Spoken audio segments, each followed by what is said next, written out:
All right, hello, good evening, everyone, and welcome to Night City Sofa. I am Jessica or Jess, and joining me tonight is the Cyberpunk Red Line manager, Jay Gray. Hello, Jay. How are you doing? That's It's great to have me. you back on the show. Oh, I'm excited to be here. I am. It's just late for me, so just ignore that. And my lack of enthusiasm, and I promise is that I'm tired. No, I'm happy to be here. Thank you again for inviting me and for all the cool DLC examinations and the easy mode two-part. That was very cool. It's very nice to see the content you do. So thank you for that. Thank you. It was my pleasure. And I know things have been super busy. You guys released 3 things this month. Sort of, kind of, yeah. I guess we did. You did. So there's the DLC release, then the entire overhaul of the Night Market Index, which looks phenomenal, by the way. And then Trauma Deck released today. Yes, Trauma Deck did release today. That was close. It may not have. There was a chance it wasn't, but it did. Well, then you would have been only down to 2 releases in the month. You can't. That would have been. Yeah. And because it's the end of the month, so it would have been next month. Exactly. But yes. Fortunately, our friends at Drive-Thru were able to spare us a second proofing because it was the exact same Box. Literally the same box, same layout, just with a slightly lightened image from the first time I did it. Okay. It was kind of dark. A little bit. Here, and I was like, and I was like, I'm gonna make it a little lighter. And they said, well, you have to order new proof. I was like, that's 3 weeks. Really don't want to. And they said, you don't have to. You just if it gets screwed up, it's your fault. It's like, okay, my fault. Everything's my fault, so it's okay. I've been there too. But from what I can see, it looks fantastic. I think it does. For those of you who don't know, head on over to Drive-Thru RPG. You can get the PDF version of the Trauma Deck now and print on demand as well, if you want to order the actual cards. Yeah, the Trauma Deck is basically it's spell cards for critical injuries and wound states. Basically, it's just each card is a different critical injury or wound state from the core rulebook with all the rules and the DVs you need, so that if someone gets a broken arm, you say, here, you've got this. And then when they say, how do I heal a broken arm, you say, you look at your card and do what it says. And you said you don't have to look it up. So that's a great time saver. Yeah, it's a great toolkit for sure. And the index updated to 1.1. That is available on both Art Telsorian Games and Drive-Thru RPG. In the 2023 Cyberpunk Red free DLC packet, yes. Okay, that's where it is. That's good to know. Yeah, it is in 2023. We don't we add it. We keep it in the year it was released, though we do update it when it is updated, and we tend to update it whenever we have new items, or I just manically decide one day that I can spend a few hours adding costs to every item. Which I appreciate. But it sounds weird, but I needed to do work, but I also needed to shut my brain down for a few hours. It's like and just doing layout sometimes it's like the equivalent of playing a mowing game, a game where you mow grass or power wash. Mm-hmm. It keeps your brain active just enough where it doesn't have to overthink, but it's still doing something. Yes. Yeah. And I'm doing during work hours something to be paid for. Yes. It's a good balance. So for those of you joining us tonight, we're going to talk about the Cyberpunk Red January DLC that released the Night City Atlas, a preview of the Edgerunner's Guide to Night City. The Edgerunner's Guide to Night City is the name of the upcoming Night City sourcebook, releasing this year? ? Yes, sure, why not? Okay. Yes, the plan is sometime this year. Plans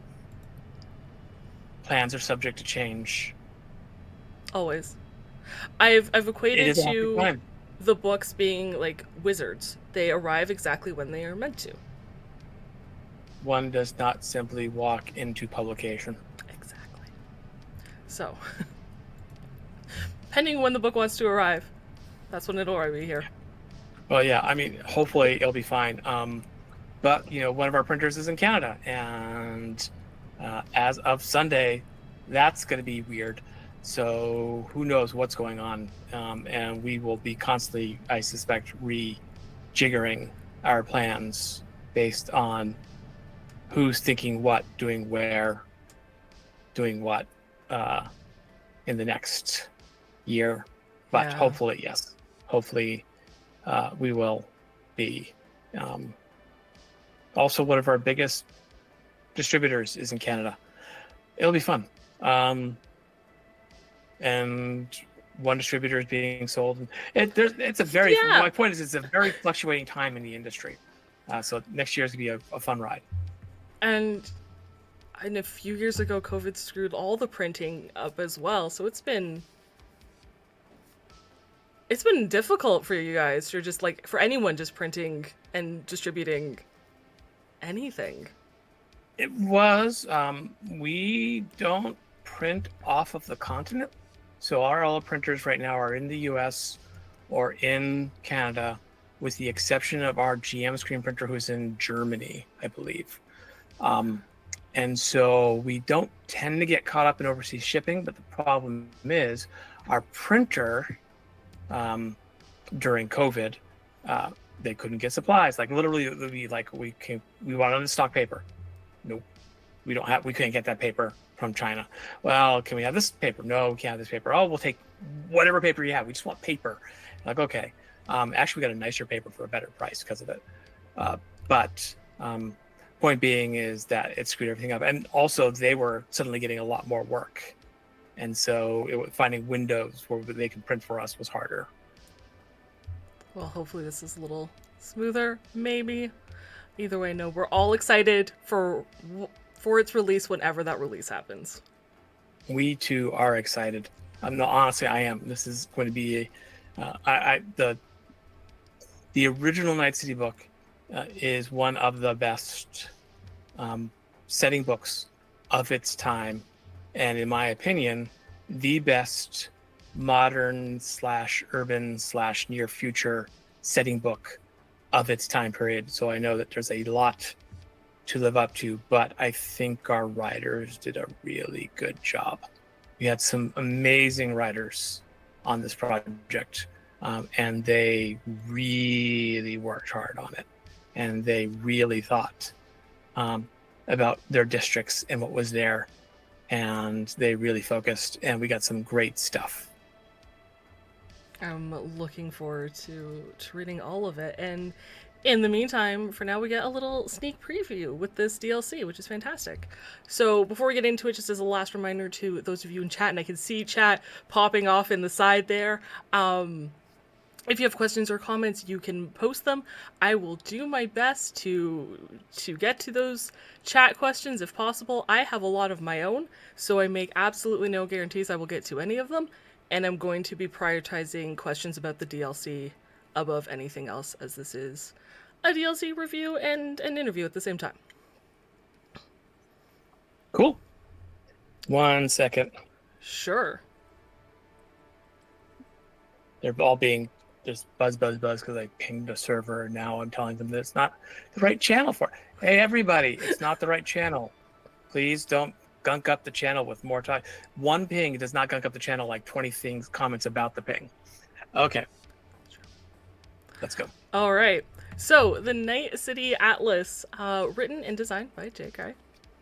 The DLC comes in 2 parts, the PDF that we'll be working through today, as well as a zip file containing 4 different versions of the Night City map. One with everything, one with street names only, one with district names only, and one with just the locations.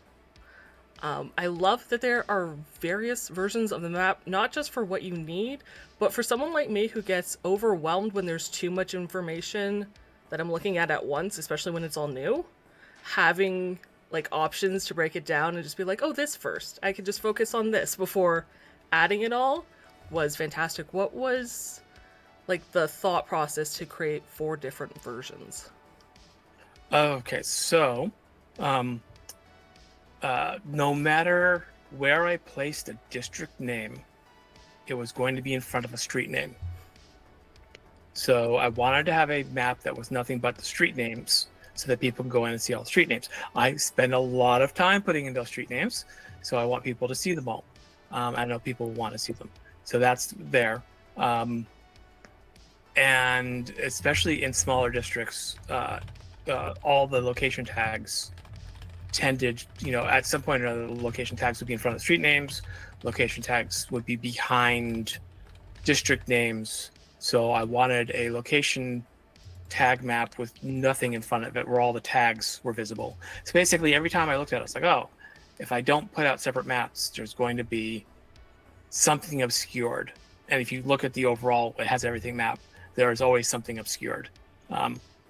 And so that was just it. I wanted everyone to have a map they can use for the purpose they need it for. They just need to show it off with the names. You got that. You want to show off the streets. You got that. You want to show off the locations. You've got that. You want everything. You got that. And I was like, oh, and it's not that hard. In the document itself, it's all in layers. So it's click on, click off, PDF, click off, PDF, click off, PDF. So it was a simple enough process to do. And that was basically it. It was just making sure people had ideas of how they want to do it. There was originally supposed to be 3 maps, and I realized people might want an all together map, and so I put that all in there too. Well, it's greatly appreciated, so thank you for that. Also, in the About the Map section, you wrote a beautiful segment about not comparing this specific map with Night City of 2020 or Cyberpunk 2077, and why one shouldn't. I think it's really important for GMs and players to remember that time changes everything, and while the video game is great, as you know in the DLC, there are limitations that needed to be made so that players can move from one end of the city to the other without getting bored, because they didn't need like an hour and a half in-game travel time. Also, I think of if you've played Marvel Spider-Man or Spider-Man 2 or Miles Morales, which you can now because it's on the PC and not just on the PlayStation. If you're a PC gamer, I recommend them. You're in a very good representation of New York, of Manhattan specifically in the first game, and there's enough of it that you recognize that you're in different parts of Manhattan. If you happen to know Manhattan, it's like, I know I'm here. I can see this landmark. I feel like I'm in Manhattan, but not so much. It's like I can go to every location in the real world and find that location in the game, because that would be way too big a map. And it's the same thing with Night City in 2077. In your brain that city's got to be larger than the city you're seeing. Also, the buildings get larger as time goes on, and that eats up streets. But yes, you don't want to compare it to the 2020 map, because the 2020 map takes a lot of this space and compacts it to a very small area, which was convenient for the time because you can only make the map so large. If you're going to do the map the way they were done in the kind of overview, over the top Sim City style that they did. And then the 2077 map drew that out into a larger area because they needed districts, but at the same time, they didn't add everything they could. And so we're finding that middle ground with this. We wanted to have lots of detail, lots of streets, and feel like a real city, but also not have so many streets that you can't find any street names. And it's easy for you to put your streets on if you want to. Yes. And I did want to get into that, and since you brought it up, let's do it now. What is your, advice for GMs who maybe put something in their Night City, their version of Night City, but really want to stick to as canon as possible, and may need to amend things? And how would they go about that? So the first thing to think about is this: the minute you start thinking about a campaign or a game, you are no longer canon to Night City, as it is canon in the core, if you will, the Prime universe. Because the minute it's like Schrodinger's cat. The minute you start observing it, it changes. So that's the thing. So don't be afraid to change things. That's I encounter this a lot. People are afraid that if I change X, they'll break things somehow. And You'll change things certainly, but you're gonna be fine. Also, just look for the spaces. Um, so there are about 150 locations in the Night City Atlas, but there's plenty of space for putting your own stuff in. Uh, and it may be that you go like, oh well, I think I want a bar, I want a grungy dive bar on the, for sailors, and we have like that. It's called Rusty's. It's very cool. Rusty's Dive Shack. You can use that, or you can put in your own. Either works. You can replace it with one of your own. You can say Rusty's isn't there, but Krusty's is, and you can make a SpongeBob joke, or you can say that Rusty's is here, but on the Upper Marina there's a completely different one. That's cool. Whatever you want to do is fine. Make up your own stuff. Enjoy yourself. We left space. Even when we get down to the book, which will have somewhere around 500 locations, there is still space for you to put your own stuff. There is a reason why, beyond the fact that this is a much larger representation of Night City, the reason why this map does not go building by building the same way the Night City 2020 map did. And that is because, A, it would be exhausting, and we like to sleep. And B, we want space for you to make your own thing. I said this before we started. Interlock, the system Cyberpunk runs on, is a tinkerer's game. It's always been designed for you to change. It's fairly easy to take apart and do whatever you want and add your own little house rules. And the same is true for the setting. There's plenty of room. There will be plenty of room. Even with all those locations, there will still be plenty of room for things you want. You want another university? Put it in another university. There's room. Don't be afraid to do it. And on that just solid thing of don't be afraid to do what you want, the map that we have now is very different from the 2045 core rulebook map. Yes. Like even your team was not afraid to change things and be like, no. Cities change, cities move. We're gonna move it. So if you've ever watched a television show, which lasts a while, and if in the first episode you said there are these 5 locations in the setting, and you only had those 5 locations and you never did anything else, you'd run out of story very quickly. Which is why you often see, oh wow, I didn't know there was a mall in this city, and 3 seasons in you find out there's a mall. That's weird. Why did they go there when they were going shoe shopping in season 1? Well, it's because no one thought about it at the time. And the story needs a mall now. And it didn't then, it just needed a shoe store. And it's the same kind of thing. As we have been telling the story of Knights, some of the little things actually are in the core rulebook. They're just not outlined. We mentioned Kabuki in the core rulebook. We mentioned it as a neighborhood. We mention a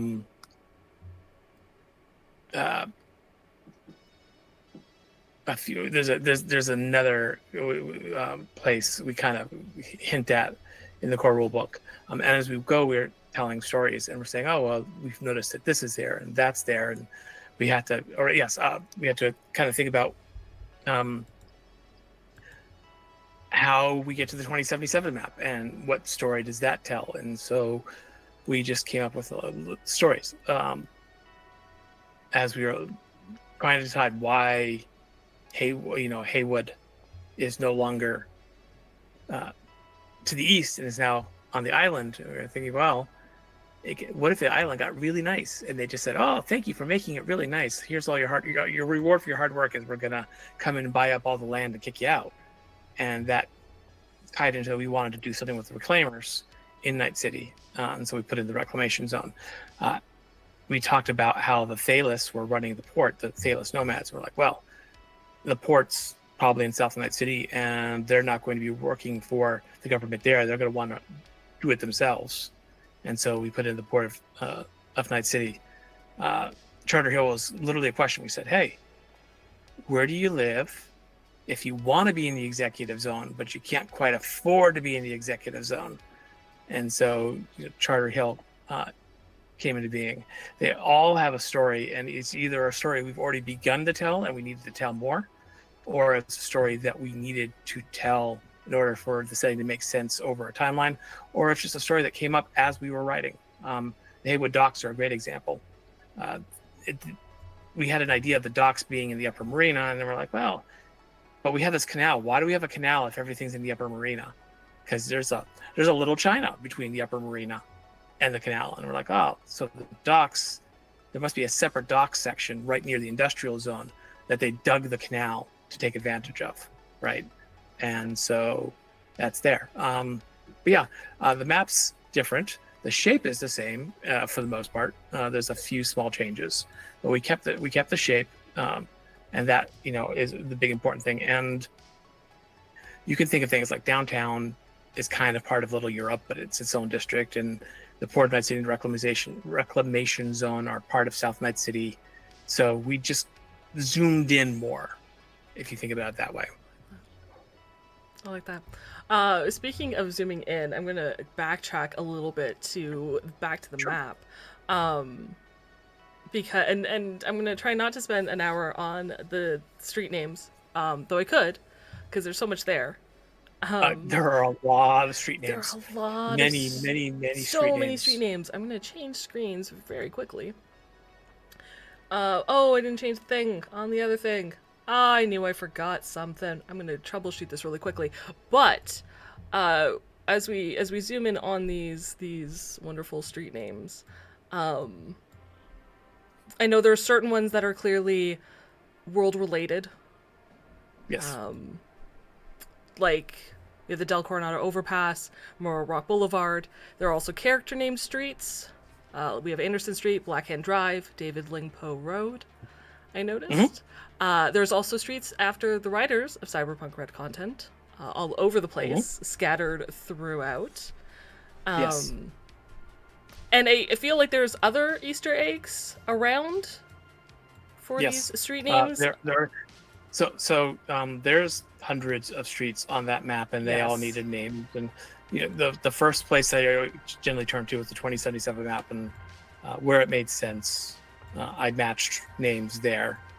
Where it didn't, I didn't. For example, in Pacifica, in 2077, there was a bunch of presidential named streets, and I thought about that for a while, and I talked to Patrick Mills, who's sort of my counterpart over at CDPR, and we decided that those names were changed to presidential names when Pacifica was redeveloped in the 2060s, and they weren't that there, so I did something completely different. There are streets where it's like, oh, this is obviously that street, but I don't think it's got that name yet for whatever reason. And a lot of cases, just like, a lot of, not everybody, but a lot of the people who were involved in the original Cyberpunk have streets named after them so that they're immortalized. Every writer who worked on this project has at least one street named after them in the district they worked on. There is a bunch of streets named after weapons and ways of hurting people in the north of Westbrook, because that is actually a walled off area, which is a big movie set. I was wondering if that was exactly it. Okay, cool. I'm glad I pieced that together. So that's what the announcer can go. And now the contestant is on Murder Street. Yes. As they're narrating the show, I like to think actually it's like narrated in the style of the Great British Bake Off. And now the contestant is on Murder Street. He's pulled out a rocket launcher, and but there's just so many Easter eggs, and I looked at how our streets named. For example, the NorCal military base. Most of the streets there are named after Medal of Honor winners, generals, because that's how streets are named on military bases. In U.S. military bases, is they are named after famous military people, or deserving military people, as the case may be. In the Haywood Industrial Zone, I named them much like streets are named in large industrial parks. They tend to be named after industrial terms, or business terms, or as like Distribution Drive and so forth. Electrical Road, Nuclear Drive. Yep. Yeah. Some of the names had to be very specific.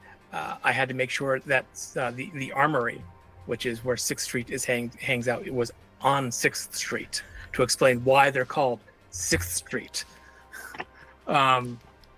Makes sense. all the names of streets in Rancho Coronado are actually names of here's your big Easter egg. No one has figured this out yet, and so I'm sad.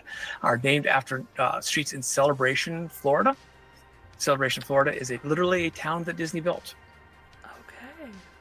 That's and cool. Rancho Coronado was originally a Beaverville, and so that felt like the most Beaverville town. How can you get more Beaverville than one of those residential cul-de-sacs that all have Happy Acres names, and so they're all like that. They all have this, and there's something you'll find names of famous cyberpunk authors and Japanese cyberpunk anime creators here and there. Names I looked, names that are popular streets in Mexico, in Japan, and Korea. After a while, names of characters from 2020, from 2045. There are a lot of names, and after a while, it's like, I think all the names in the exec zone are named after CEOs of corporations from 2020. Oh, okay. So it's just the case of, wow, after a while, you're like, yeah, I just need to start. And then after a while, I went to the real map of Morro Bay and started pulling names from that. So yeah, just a lot of names. And you'll find them clustered because I typed in the names. I did like do a name here and then go across the map and do a name here. I did them all together, and so they'll be clustered by theme a lot of the time. Okay. All the names in the Port of Night City, a lot of the names in Port of Night City are tropical islands, I think. Okay, that's neat. They didn't pick the specific name only. Oh yeah. Look at that. Huh. Yeah. So there's a lot of themes. One of the things I did not do because, and this is so someone brought this up when I mentioned something. We mentioned the El Norte cartel, and someone said, "Well, that is not how you would say the El Norte cartel in Spanish." I said, "You're absolutely right, but that's exactly the way it would be in American news." And so, for the most part, all the street names that have Spanish names are still Spanish word street and not Via des, the way they would be in Mexico or Spain. Because Americans screw everything up. And I wanted to dig into that Spanglish, or that, what happens when bland American guys get hold of Spanish names or Korean names. I like that's fantastic. I had 2 questions about street names, and I don't know if they were intentional or not. Okay. One is here in the Glen. You have Schofield Street next to Bank Street. Is that a Prison Break reference or just happened to be? No, because I don't remember why I named those streets. I think Schofield Street may be a 2077 street. Okay. Interesting. And it just worked out really well. Yep. And then in Charter Hill, we have Unicorn Drive near Evans Street, which is unfortunately covered. Is that because of the unicorn team for the roller derby unicorn team that Linda created for? No, not specifically. Charter Hill, the Evans Street is named after Linda because Linda wrote Charter Hill. Unicorn, a lot of the streets in Charter Hill are named after corporate buzzwords. Okay. And unicorn is a corporate buzzword. In addition to being a cool fantasy creature, it is also a corporate buzzword for, the rare thing we're going to, let's go get the unicorn. Right. Or that, someone who can do this thing as a unicorn. I like that. Okay. Neat. But yeah, there's a lot of corporate buzzwords in Charter Hill. Lovely. Okay, so let's go back and touch on, because you were talking about the reclamation and those in or on like the island, because you've introduced us to 4 areas that are colloquially known by residents, which is the island north side, mainland, and the south side. Right. Does the source book cover any public opinion about the area? Like, do the people from the island consider themselves apart or better from the rest of Night City? Uh, no, because they wouldn't get that specific. Because people who live Little Europe are fully aware that the old combat zone is also on the island. Um, uh, they do. There are some like people who live in North Side tend to think of themselves and say, I guess the same. Um, I'm from the East Coast, and so I tend to think of this a lot like boroughs in New York. Mhm. And I'm you could be from New York or you could be from Brooklyn. And it's the kind of thing. So the people on the North Side, they honestly will probably think of themselves as from Watson or Kabuki, and their district first. And they would also consider themselves to be part of Night City, but it'd be like, this is the Night City over here as opposed to the Night City over there. It's a different Night City. And it's the same thing. People in Pacifica, no one thinks Rancho Carnero is part of Night City. But yeah, each of the areas, the mainlands, it's there.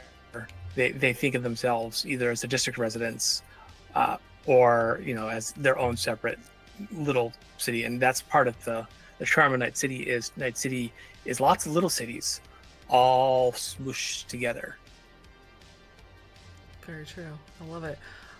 So just so our audience is aware, I'm going to go through this really quickly for what district is in what section.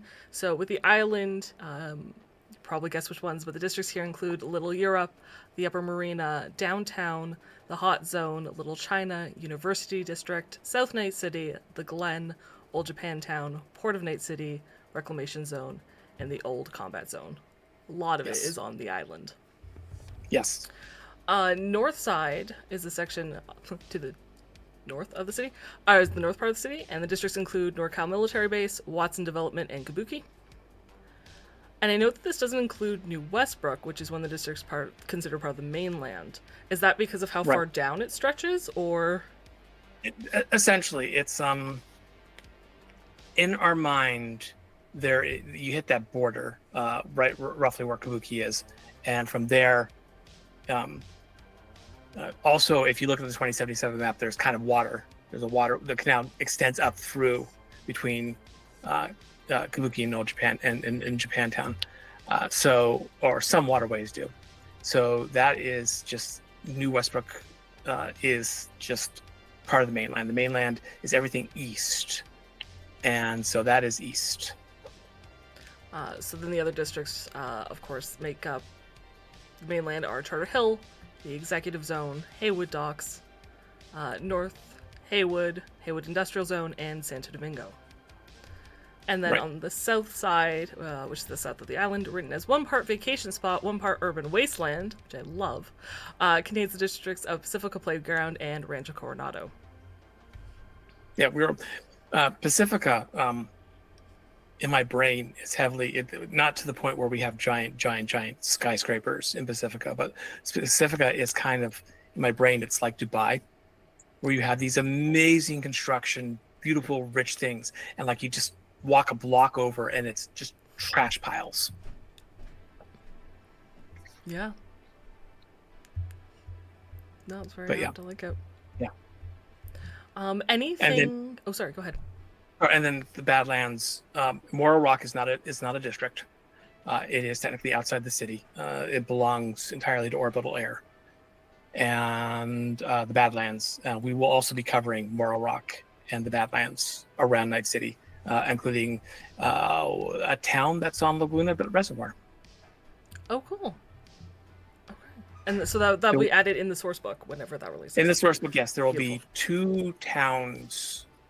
Get information on at least 2 settlements outside of Night City, Laguna Bend, and I can't remember the name off the top of my head, but it is abandoned in 2077. You can visit it, and it will be run primarily by a Polish corporation known as what I think Corp Bud, but it will be Polbud in 2045, and it changes its name by sometime between then and 2077 into Corp Bud.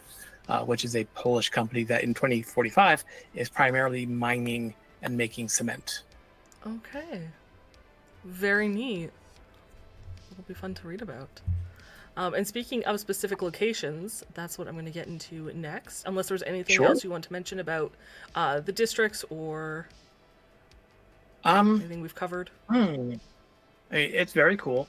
The districts were interesting because they so when the map was made, we got the final map from Saga McKenzie, who did an amazing job, and then I had to go through and I took every location our writers wrote, and I put it on the map because I needed to see, do they all fit in the districts they belong to?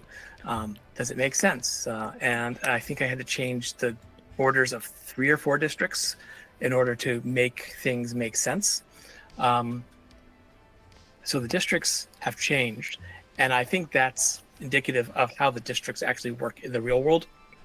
Is those borders are constantly shifting as the as the city managers horse trade with each other for favors, or and it's like South Night City, the guy that runs South Night City, he's lost a lot of territory to Port Night City and the reclamation zone, because the reclamation zone was given to a group of nomads who said, "Hey, give us this land and a budget, and we'll make sure your public transportation runs. We specialize in trains." And they and basically it got carved out of Night City. And the same thing happened in Port Night City. The Thalos came and said, "Hey, we're running your port. We want to govern it ourselves. We will stop all trade." And there is trade. This is a very important thing. There's trade up and down the coast, and trade coming in from Japan and Russia and other points west along very well-known and cleared trade routes, which are highly guarded. The routes in which the Thalos take are their deepest, darkest secrets. They will not let anyone south. It's like the trade routes used in the Age of Exploration. They were a nation's greatest secrets. And so they said, "Give us our district, or else we will not trade." And so they were given their district. But that happens all the time. And it will continue to happen up until the districts coalesce into much smaller number in the 2060s, following the Unification Wars. I think about this a lot. I feel like you have to, because you know where it's going and where it's been, Yes. and you just kind of you have to make sure that bridge connects and how it connects and what stories make those connections. I mean, I have that advantage in a way that a lot of people don't. It's like I feel like you see this in Star Trek now with Strange New Worlds. They know where the story's going, in theory, right? They know Pike's got to end up in the chair with the little beep beep buttons, and they've got to deal with that. Pike knows, actually, it's interesting. Spoilers. But I know where it's going. I know where it's been, and my job is to tell the story in between, and that's a lot of fun because I build bridges. And I'd say, as I said this to someone the other day, Mike's the storyteller, and I'm the storyteller, and he tells big, expansive stories as well as deeply small personal stories. And I tend to be a world builder in my storytelling, and so this is fun to do for me. This is the kind of stuff that creatively I thrive on. It's figuring out why, not why something can't be, but why something can be. I love that. That's so cool.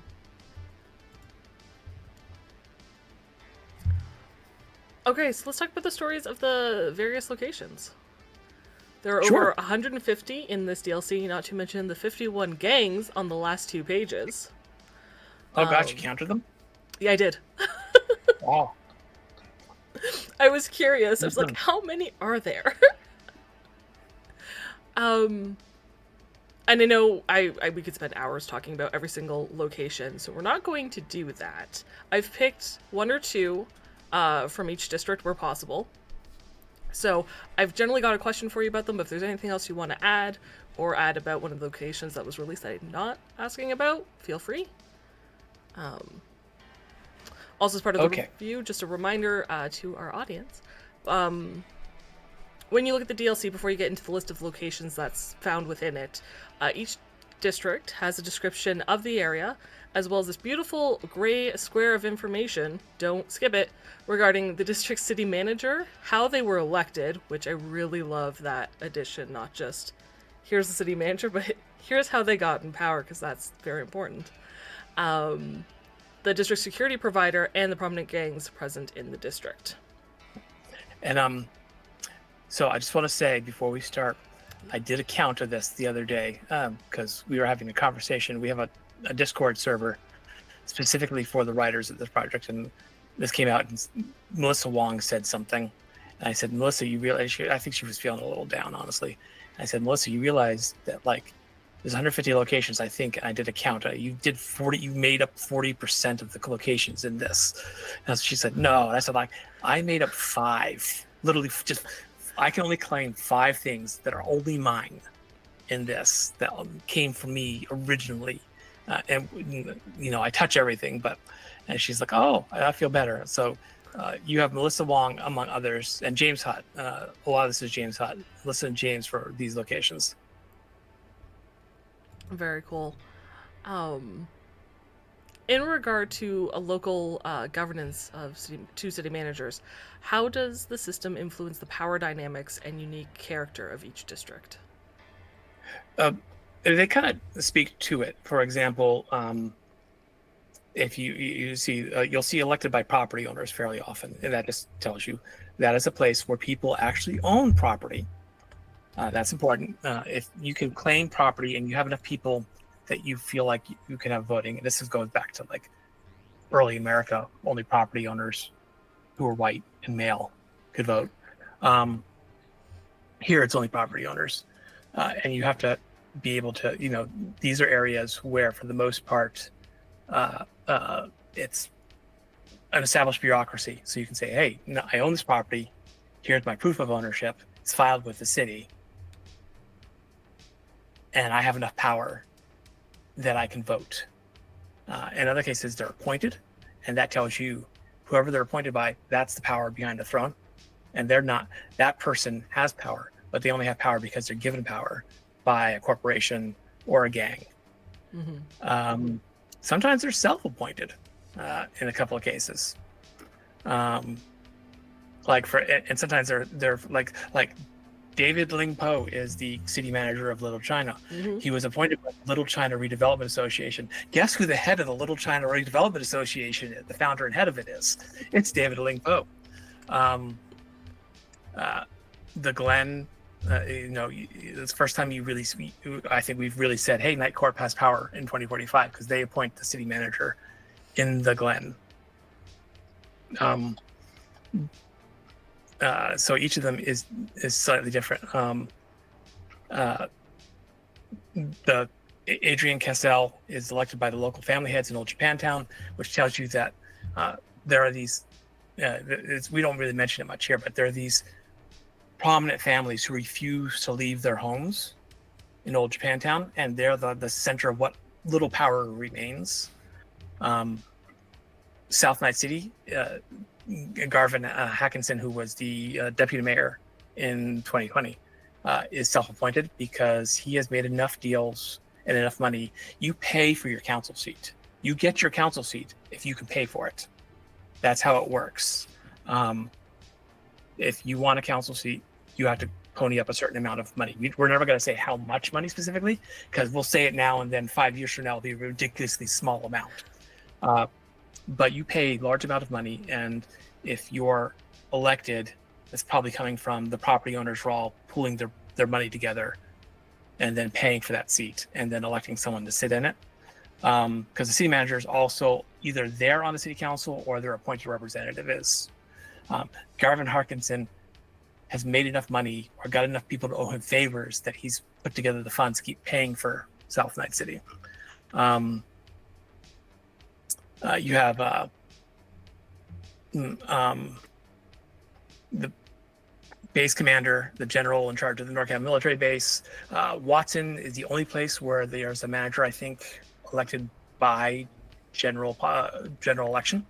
And they fought for that. They literally fought for that. There was a district-wide labor strike in order to convince the corporations there to hold an election. And of course, it was led by Lucius Ryan, and of course, Lucius was the winner thereof. I think maybe Santo Domingo has Santo Domingo has a general election too. It's a little more free flowing. But the interesting thing about Santo Domingo is the aldecados. One of the rules you're gonna learn when you get the Night City book is now, because I'm gonna tell you about it, is that no one's allowed to hold more than one seat. So, for example, if Biotechnica has a seat, which it does, a lot of corporations have seats on the city council. It cannot also have an employee Biotechnica on the council seat, be the head of the city manager. So the Aldecados have never had their own seat. Had the Aldecados, they always held the Santo Domingo seat, and now they don't. Yeah. Which shows that their power is diminishing, because for the first time, someone else won the election, who was backed by a cartel and not them. Interesting. Okay. So the city manager basically, character-wise, tells you either who has the power in that district, or in a few small cases, if that power belongs surprisingly to some of the people or larger groups of the people, or just specific companies or organizations. It'll be good lore to get into. Yep. Love it. I want to just make a note, because I think we're going to take a really quick break before we go into the specifics and I start asking you my millions of questions. But I do want to just make a note, if anyone out there is interested in writing news articles about stuff that's going on in politics or anything, there is a wonderful DLC called the Scream Sheet Generator that was released in November. Yes. Go have a look at that. It will give you a framework. It's fantastic. And also, I don't think I went into any of the housing locations, because you can find out the details of those in the DLC's cargo containers and cube hotels, as well as corporate concepts and studio apartments. Most of them, yes. Yes. Which are free over at artelsoriangames.com/downloadable-content, or in a bundle on DriveThruRPG, depending the year. So, go and grab those. Take a look. We'll be back in 5 minutes. Sure. Sounds good. Okay. You guys go download DLCs if you don't have them, and we'll be back with more interesting tidbits and questions. We'll see you soon.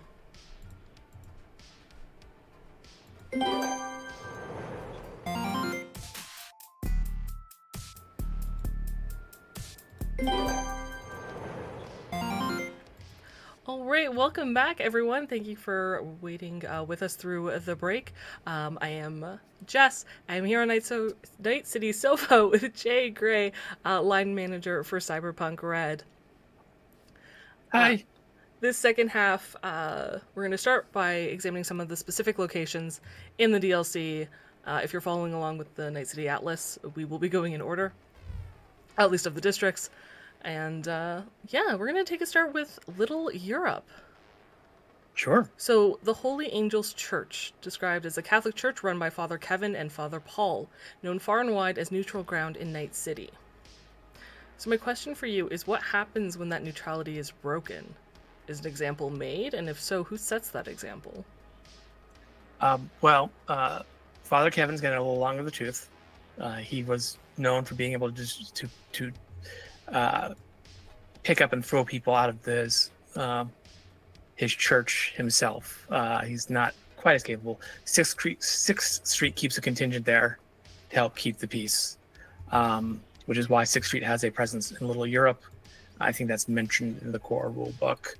But for the most part, everyone keeps an eye on it, and no one's quite willing. It's kind of like a respect of reputation more than anything else, which doesn't mean that it's always respected. But there are enough people who will say, you mess with this, now you're going to have to, deal with it. That it's kept. It doesn't always work. you're probably right. There's some tanks, but it's also in Little Europe, which has a fairly high police presence. It's not that far from Camden Court, which is one of the most secure apartment complexes in the city. So any problems will bring NCPD by relatively quickly too. It's kind of carried on both sides, which is fantastic. Yeah. Next, Sopranos, an Italian restaurant that leans heavily into its mafioso theming. The Real Mob gives it a pass. Yes. So my question is, in the core rulebook, of course, you can sell out to get more cash, a character creation, and I know instead of selling it to a corporation, the mob is one of those options that's presented. So for those who might wish to sell out to the Italian mob, would they meet as Sopranos, or could you more often find the Real Mob at Paradiso Terrestre, or however you pronounce that? Because I'm sure I butchered it. Oh no, you won't. You won't find it at the Paradiso Terrestre. That is literally you make an appointment to get there. I mean, it is not literally. It's not a I make reservations. It's I make an appointment and they pick me up in the AV and they bring me over to the restaurant and I have a meal and there's a whole experience. And like we're the only two people dining there that night. No, if you are actually working for the mob, chances are you're actually going over to the docks and talking to the Skiff family over there. Okay. Good to know. I'm going to shift over to the Upper Marina. Okay. Graffiti X, an art gallery displaying the work of Night City's best up-and-coming artist.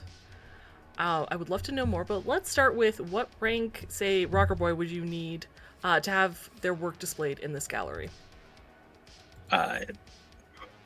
Honestly, I would say it's less of rank and more. You'd want to hit at least the DV21 in your art, whatever particular art skill you're using for this for your exhibit. If you have a decent chance of getting in, but that really should be a plot point. That's a great personal plot point for you to a GM to install for their artist-based rocker boys or their performance arts rocker boys. Is I want to get into this thing. I got to make this cool thing. To do that, I need to get these things. And then I've got to get the attention of whoever's scouting. That's an adventure all of itself that you can run over several sessions as a little side thing, little side mission to keep it personal. Yes. Also, a good location, I assume, for an art heist. Yeah, especially if that rocker boy went through all that and then their artwork gets taken. That whole row of businesses is a great location for a heist. If you read Hope Reborn, you might know about that. I will get there. I will. You guys keep releasing content, and it keeps pushing back my. I understand. Okay, McCartney Field Stadium. Yes. A 75,000 seat stadium at in the heart of Night City's sports and concert scene. Franchises calling the stadium home include the Slammers for baseball, Heat basketball, Death Dealers combat soccer, Nuke Murder Ball, and New Battlegrounds Championship Wrestling League. I remember I first read Murder Ball as a sport from the Cargo Containers and Cube Hotel DLC. Can you tell us more about the sport of Murder Ball? It is played in wheelchairs, and it is fairly violent, and it is kind of basketball-ish, kind of soccer-ish, and it's you know how lacrosse can be a much more violent field hockey? It's sort of like that. It is, yeah, 100%. Okay, oh, I like that. I've been wondering about Murder Ball ever since I read about it. I'm like, I need details on this sport. It is a real thing. You can go watch YouTube videos of people playing it. It is not a made-up sport. Really? Yeah, you can go. The more type you in know. Murder Ball. You watch it. Yeah. That's what I'm gonna do after this. After we're done chatting, go Google Murder Ball. Our Murder Ball is much more violent, but it is a real sport. I'm so excited. In the Upper Marina, there's Acadia Way, a single street containing restored bungalows gated away from the rest of the world. Would you find, say, members of the Chamber of Commerce who stay here? You mean Or what downtown? type of Oh, uh, you might find one or two. Chances are no, because it's not really secure enough Okay. for them. Um, but what you'll find, for example, the one person we know lives there is the ex-husband of a famous movie star. That's the one person we've said lives in that location. Okay. So it's sort of like a little bit of a Beverly Hills, but without mansions. It's relatively famous people or people connected to famous people, uh, or rich people who live there want to be close to the action. Okay. Interesting.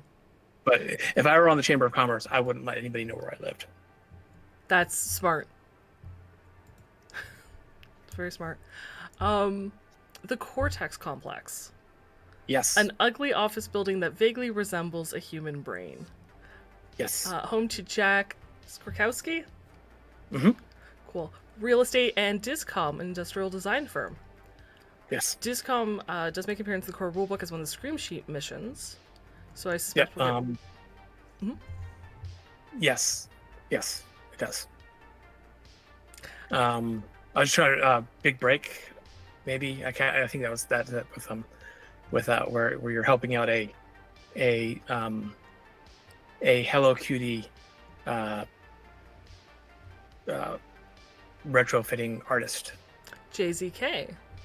JZK. Do we learn more about JZK in the source book?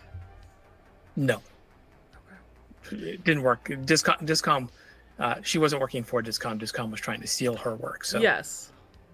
but JZK, I don't believe appears again. But I'm not absolutely 100% certain off the top of my head. There's a lot of characters in this book. There's a lot of characters that have been introduced. Yes, Because I know Discom was trying to sabotage and recruit JZK away from Yes. Sanru. And then it says, I think, spoiler, by the way, massive spoilers for this mission. It says that Sanru decides to go with someone else. And so I was Yes. wondering if at that point JZK actually was like, well, I guess I'll go work for Discom. No, I mean JZK is still out there. JZK is, if anybody, JZK maybe is doing work for Faisal. Okay. But that's if I were running a game and I wanted to say, hey, here's this cool, because Faisal likes making weird weapons, and JZK is a specialist in making weapons look cool. And so they seem like a natural team up to me. That does, yeah. Okay, moving to the Hot Zone. The N54, the former home of Network 54 in Night City, the tallest structure still standing in the Hot Zone. Climbing it and tagging the top has become a tradition among urbanots. Yes. How many people, would you estimate, if you had to estimate, have lost their lives attempting to climb the tower or get to the tower in the Hot Zone? At least 100, I would say. I would say for every person who did, there's at least a dozen who failed, either didn't make it past or died along the way. So if you go to the garden patch and you search for climb the N54, you'll find maybe a couple dozen videos, and then for every one of those, there's 100 people maybe who died along the way. Because people make stupid things and make bad decisions because they want to be famous. That video got a lot of views. I'm going to go do that thing too. Yep. And I'm curious, there are like two or maybe more competing taggers who constantly check to see whose tag is at the top, and they go back and they have like this little tag war. Maybe I would think that honestly, like there's like the best of them said, I did my thing, I'm moving on, I'm finding a new project, I'm an artist, I've already done that, I want to do something new. But yes, there probably are people who weren't there for the art, they're there for the glory, and so they may go up. That is a cool that's a cool, one tagger hiring a crew to make sure the other tagger doesn't make it. That's a neat, or to protect them on their way. Yep. That's a good adventure. That's a good hook.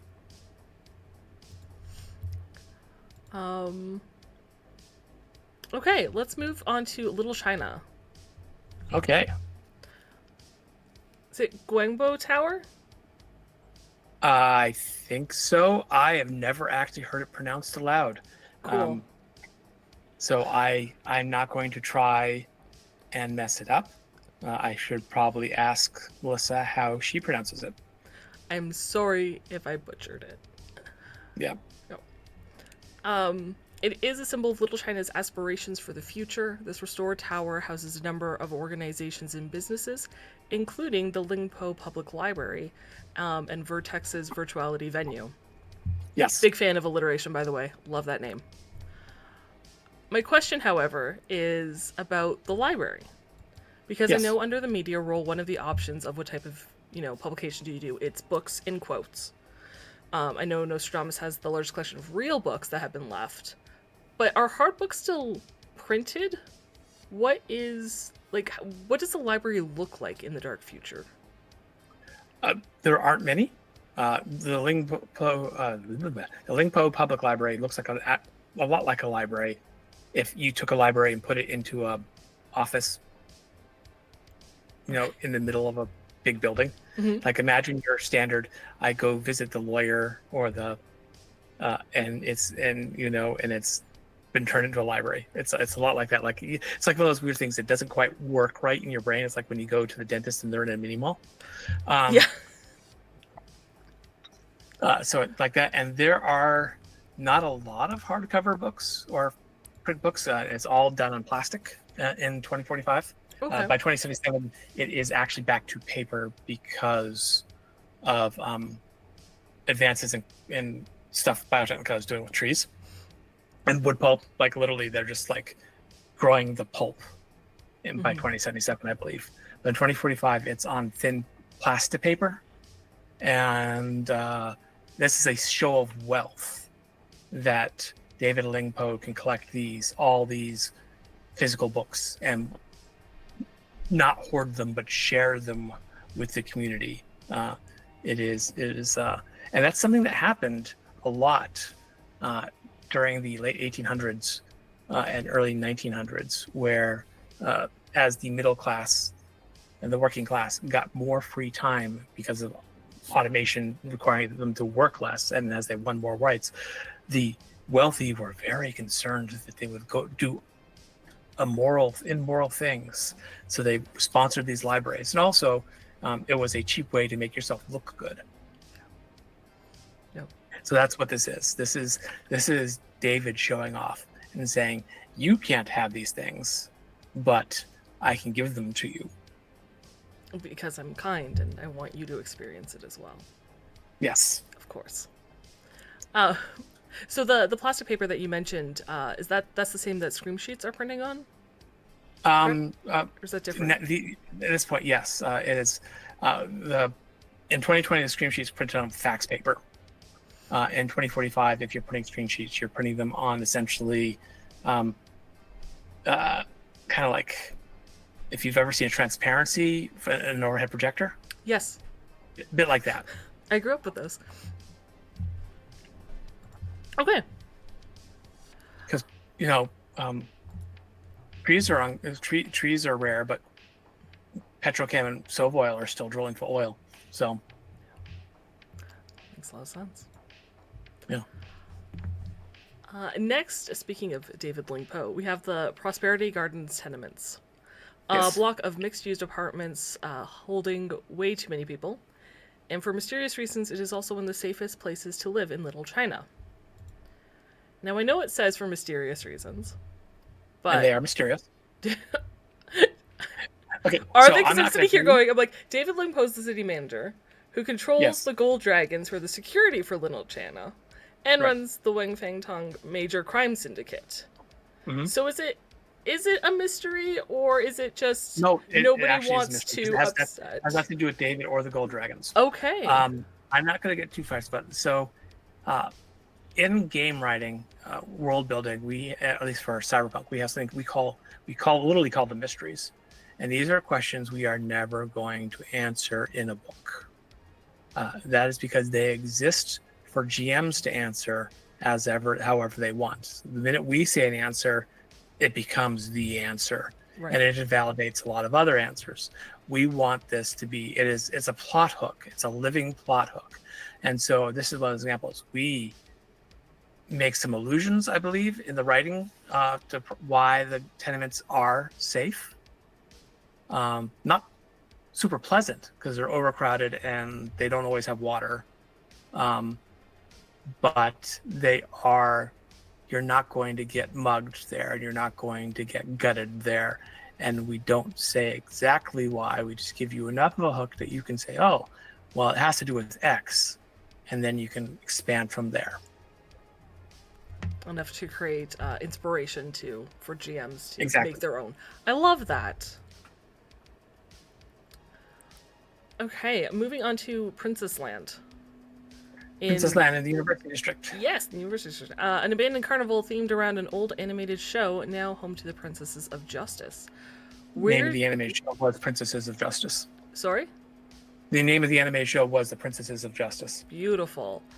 If you're imagining a 7-foot tall blonde with a big sword, you're on the right track. Fantastic. I was wondering, because recently with the No Place Like Home DLC and NPCs being able to have their own headquarters, does the carnival count as a headquarters? And if it did, what sort of improvements would it have for someone who might befriend this gang? Absolutely, it is. It's got some morale bonuses because, for example, they've the Princess Land had the carnival had some small level aqua rides, like you can go in and you can get in the big plastic wheel and ball and run around inside on the water, that kind of thing, and those were transformed into aquaculture gardens. So, for example, that's there. You can guess that anybody who called themselves the Princess of Justice, based on a show, on an action show, has a place where they're training and fighting. Mm-hmm. So, Princess Land is a gang headquarters, and any gang headquarters is by definition a headquarters. All right, let's talk about stems and seeds. Yes. A guerrilla gardening operation run by Lily Larson, a former researcher for Petrocam. Yes. What is the biggest challenge stems and seeds faces? Clean water. There's no such thing in that city, so they do a lot of water filtering to get water that won't kill their crops. And I know we're not there yet, and it's ways down, but the albino alligators, don't they have decent... they have a water source, yes. Water source? Is there... They have a good, consistent water source that doesn't turn off randomly. But I'm not going to say it's a clean water source. Fair enough. Is there a connection between seeds and stems and the albino alligators? No. Lily is helped out primarily by various departments at the university. And the university also her biggest client. Oh, makes sense. Moving to the Glen. The Glen. City Police Precinct number 1. The first line of defense against the gangs of the combat zones for those who can afford it. Yes. Do you envision that the police department works more as a private security force than a local government agency, or is this more about bribes or a little bit of both? It's okay. So first of all, if you live in the Glen, you can afford it. When we say that, that's when I wrote that. That is literally what I meant. It's like if you're in a place where you can afford to live in a nice place, relatively nice, safe, non-combat zone district, you can afford the protection of the police. The police are not protecting. NCPD is generally not protecting the people in South Night City. They're not protecting the people in the old combat zone. They are protecting the people in the Glen to a degree. They're certainly protecting the people with money in the Glen, or at least the property. When it comes to solving crimes, it's a tiered system. The first thing they ask, does the crime happen to someone who is important? If yes, we'll investigate. If no, bottom of the pile. If someone comes and says, hey, and this is not a bribe as far as they're concerned, this is a charitable donation Of course. to the NCPD. It says, I would like to give to the fund to pay for this investigation because I know investigations cost money. So the NCPD accepts charity donations to help make sure investigations happen. So if your aunt Matilda is murdered and you want NCPD to actually investigate, and the thing is NCPD actually has the second to third best investigation resources in the city in terms of crime labs and detectives with training and so forth and manpower. You actually do want them investigating if you can, because they're cheaper than Danger Gal. You go and you pay them, and then your crime gets moved to the top of the pile, not to the top of the top of the pile. The top of the lower pile. pile. Well, the lower part of the top of the pile. You know, your issue is never going to be as important as, say, the city manager's missing dog. But there will be a detective assigned to it, and the crime lab will actually process the evidence. That's something. Beyond that, I guarantee you pretty much every cop on the beat does security on the side. And you can get, I mean, this happens in the real world, and it's not a bad thing. If I'm holding, for example, in a lot of cities, if you're holding a public event and you want the cops there to help keep order and, you know, make sure everything's there, you pay the police department for the cops' time. In Night City, that's not optional. If you want to have an event, you have to have the cops, which means you have to pay for the cops. Right. Also, the cops make a lot of money off seizures and forfeitures. You know, that happened in the real world too. If your car was seized, impounded because it was involved in a crime, your car is auctioned off. It's a lot easier to do that in Night City. That makes sense. Also, some really great information for anyone playing a lawman out there. Yeah. By the way, so many different ideas just sprung to mind, and for gigs too. Yeah, lots you can do. Meryl Asukaga? Oh, Asukaga. Okay. And Finch offices. The Night City Yes. headquarters of the world's largest independent financial investment institution. The tall skyscraper houses additional businesses. Yes. It's been 50 years since the world stock market crash.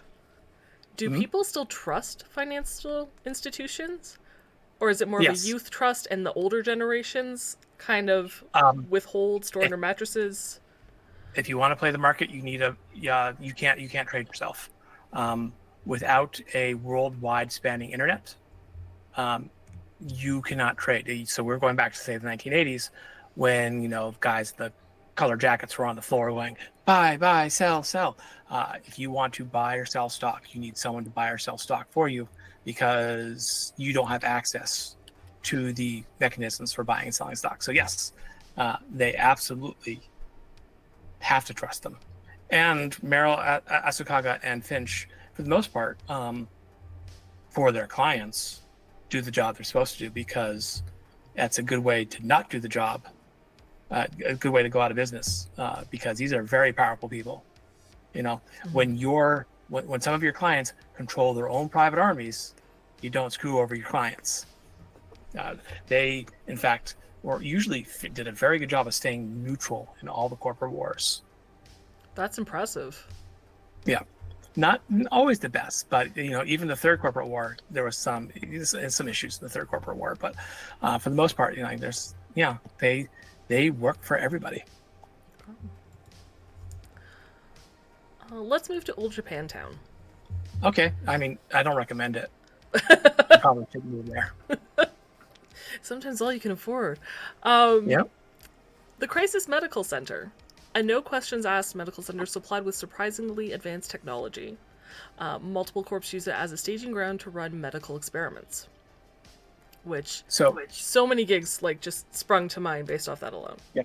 So the important thing to know here is that in Watson specifically, Watson Kabuki in Old Japantown, a lot of the power behind the throne is something called the Night City Co-Prosperity Sphere, which is itself a riff off the like the Pacific Rim Co-Prosperity Sphere, I think it was called. It was just basically, it's a whole thing. It is a whole thing. It's great history. I recommend you look it up in the real world. None of it good. But basically, it's a lot of mostly corporations with headquarters in Japan and Night City branches teaming up together to form. None of them are big enough to have their own council seats. So they get together and they work together as a power behind the throne in this large area and exerting influence through corporation, through custom, through trade, and through their connections to the Japanese American community in Night City. A lot of them are medical corporations. Several of them are, and this is a good place for them to run experiments. They get to do it cheap. They get to do it without. I mean, not that there's a lot of laws about ethical standards in the first place, but other large hospitals, which you can do, like this, I think the City Medical Center up in Watson, Kabuki, you're not going to find as many people willing to take part in whatever experiment you run because they have money, or at least they have some. Yeah. Will the source book, I suppose, outline what medical companies? Is there any like sort of ideas on what side effect? I mean, you can always go look up side effects, but just ideas of what sort of side effects may arise from certain experiments, specifically from those, depending on what the corporation is. We will probably leave that to the GM because it's such a broad possibilities. It's everything. Is it a cyberware issue? Is it a virus issue? Are they experimenting with AIDS 3? AIDS 2 is airborne. What is AIDS 3? Also, just for myself, if I was a GM or a player, I might even consider this as one of those options for getting extra cash at the beginning of the game. Yeah. Signing up for experimental medical experiments, which is great as a GM because I like to leave it very open-ended for my GM, where I'm like, I want to do a medical experiment. I don't know what the side effects are. We'll find out as part of a storyline. I'm good with that. Yeah. So I think this is a great plot place for so many options. You're all part of the same medical experiment. It's a great starting point for a Cyberpunk campaign. Yeah. Yeah. I love that. Okay. I could go off on a tangent. I'm gonna just keep myself on track. Sure. Next I have Honest Heroes Used Cars. Yes. A used car dealership supplied by the Steel Vaqueros and other nomads and protected by edge runners who trade service for vehicles. If a player was looking to buy a car, does the source book mention like what percentage a GM would remove from the listing price since it's used in quotes? Because cars are uncommon in this time. They are. They're not uncommon. Ownership is uncommon. Individual private ownership is uncommon. Cars are more common and getting more common, and honest, everyday working citizens working and living in the nicer parts of the city can probably get crushing loans to get cars, just like in the real world. Cars are expensive in the real world too. I don't know if anyone noticed that or not. Honestly, I would not even worry about that. I would run that as a plot. I would say, okay, after your second mission, you played the first mission, you realize no one picked a nomad, no one picked an exec with a driver. You need a vehicle. You don't want to put your headquarter IP towards the garage. Let's run why don't you go over to Honest Heroes? You've heard that if you go talk to Honest Hero, you can trade your services. He'll give you a gig. You'll get a car in return. And just leave it at that. It's not a big deal to give a car to your player group as a reward, even if it's worth 20 times what your standard job payout is, because it's specific and helpful to the game. For sure. Couldn't agree more. Is there any just side note you might want to share about Hero? That you can? Man's running a car lot in the combat zone and is still alive. Just think about that. Think about the risk that takes. Love it. He's honest. It's his name.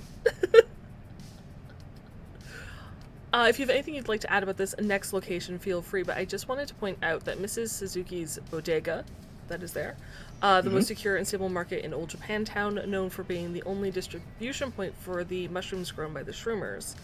And you can learn more about the Shroomers in Danger Gal dossier. I assume that they're expanded in the source book. Yeah. Actually, no. You get more information probably in Danger Gal dossier because there's more room to give to them. Awesome. So there you guys go. If you want more information on the Shroomers, Danger Gal dossier. Alright, let's travel to South Night City. The Boneyard. Yes. Formerly the Night City Garden of Rest, now a shanty town and home to the Sinful Adams. They run an annual festival on Halloween for the district's residents. For more information about the festival, check out the the DLC Halloween Scream Sheets. Did Melissa write more on the Sinful Adams in the source book? Are we introduced to more members? You'll learn more about the Boneyard. But beyond, no, you won't learn more about Simple Adams beyond what we already know about Gomez and Ophelia. So in general, some gangs you'll learn more about because we haven't talked about them much. Some gangs where we've done a decent amount of information about them, you may learn a new tidbit or two, but their pre-existing information will probably be more expansive just because we only have so much room in this. But the Boneyard itself, you gotta learn a little bit more, and you know where it is now. That's true. The Slammer. Yes. A ganger bar, home of the Arena. A no-holds-barred combat ring gangers can step into to settle their disputes without murder. Yes. How often do these non-lethal combats occur, would you... Like, is it a nightly thing? Probably is it a weekly nightly. thing? Nightly? Yeah, I'd say there's a fight nightly. It's not always a dispute thing. Sometimes it's just like literally a Come two hang gangers out are in the bar. fight. No, so two gangers in the bar, and they start like shoving each other. No, you.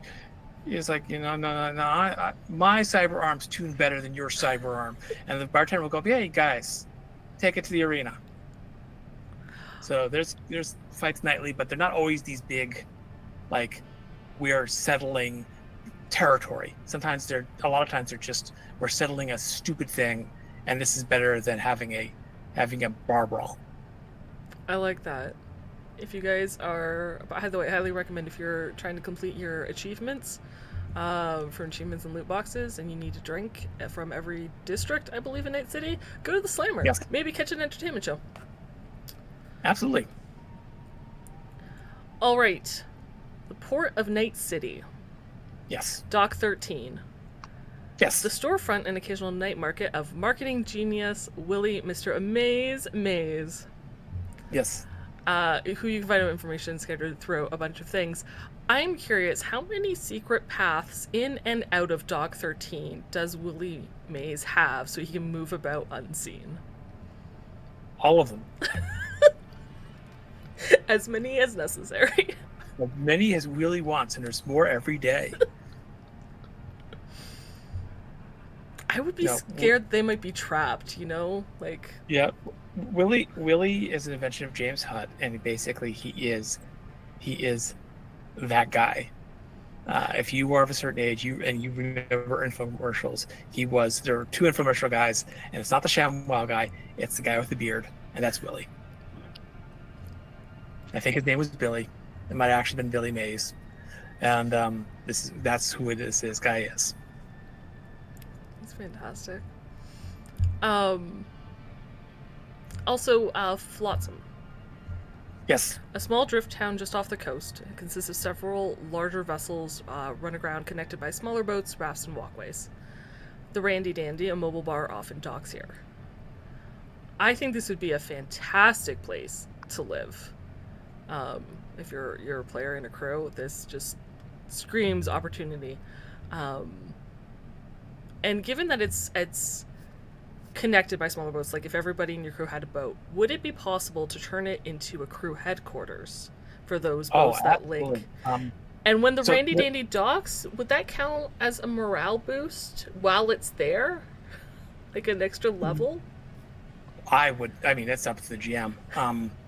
I would say no, because it would be any different than just being a bar in your neighborhood. I think that's the big thing, though, is here at Flotsam, Woodland Park, later on. They are both neighborhoods, and so your headquarters can be in a neighborhood, certainly. And so you can say, yeah, we have a houseboat there, Yeah. and we know, or we an old yacht that we dock here. But this is better, yeah, because this is a neighborhood, so you can put, here's a bodega, here's where, this is where your grandma lives, this is something, from your life path.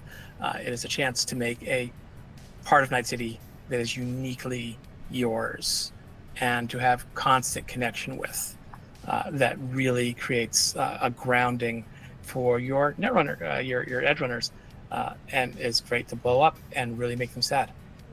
Yes. All of that. So I highly recommend that zone if you're a crew looking for a place to lay. Yeah. Flotsam, I think, would be really, really cool. Let's go now to the reclamation zone. Yes, only one location in the reclamation zone currently. That's right, Herschel's crematorium. A Yes. funeral home run by an undertaker who truly believes everyone deserves a dignified send-off into the next life. What does Yes. that dignified send-off look like, and how much would you say one costs? Or what price category would it be in? Relatively cheap. It's only one funeral home with a small staff, so they can only do so much. They try not to overcharge, and they will work with the customs of your people. For example, if you are, it's called crematorium, but they don't just cremate.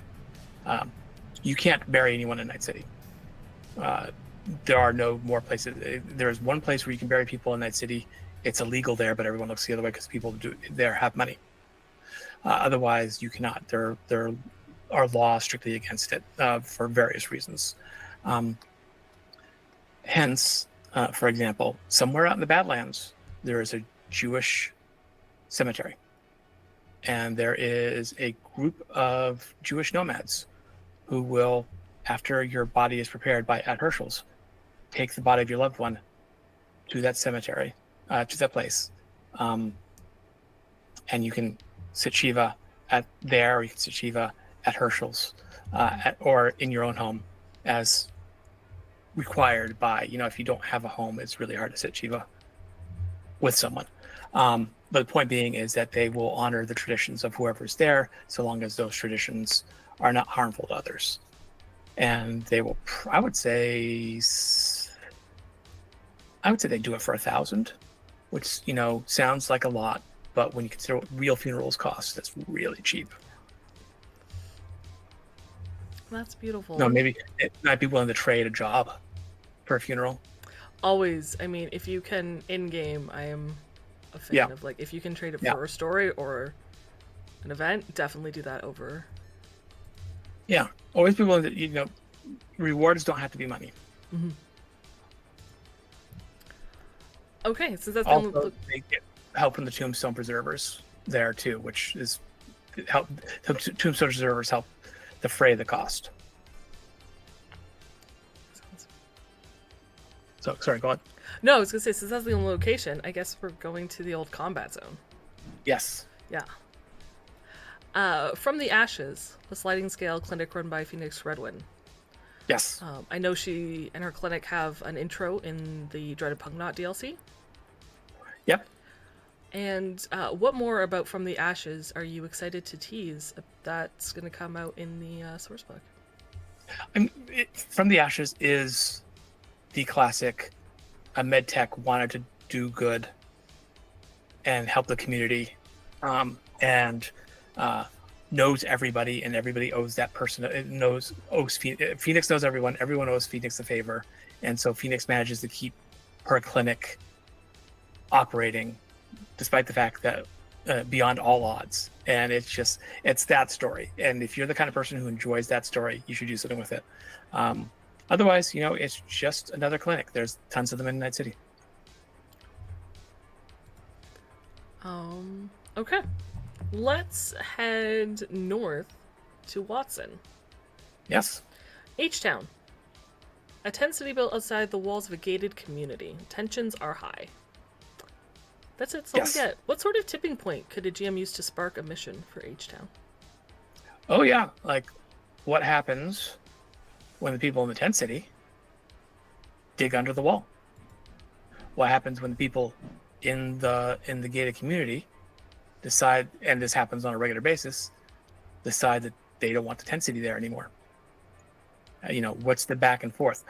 Why, if there's a gated community, is there a tent city, here? Why hasn't it been cleared out like it has in us? What makes this place a place why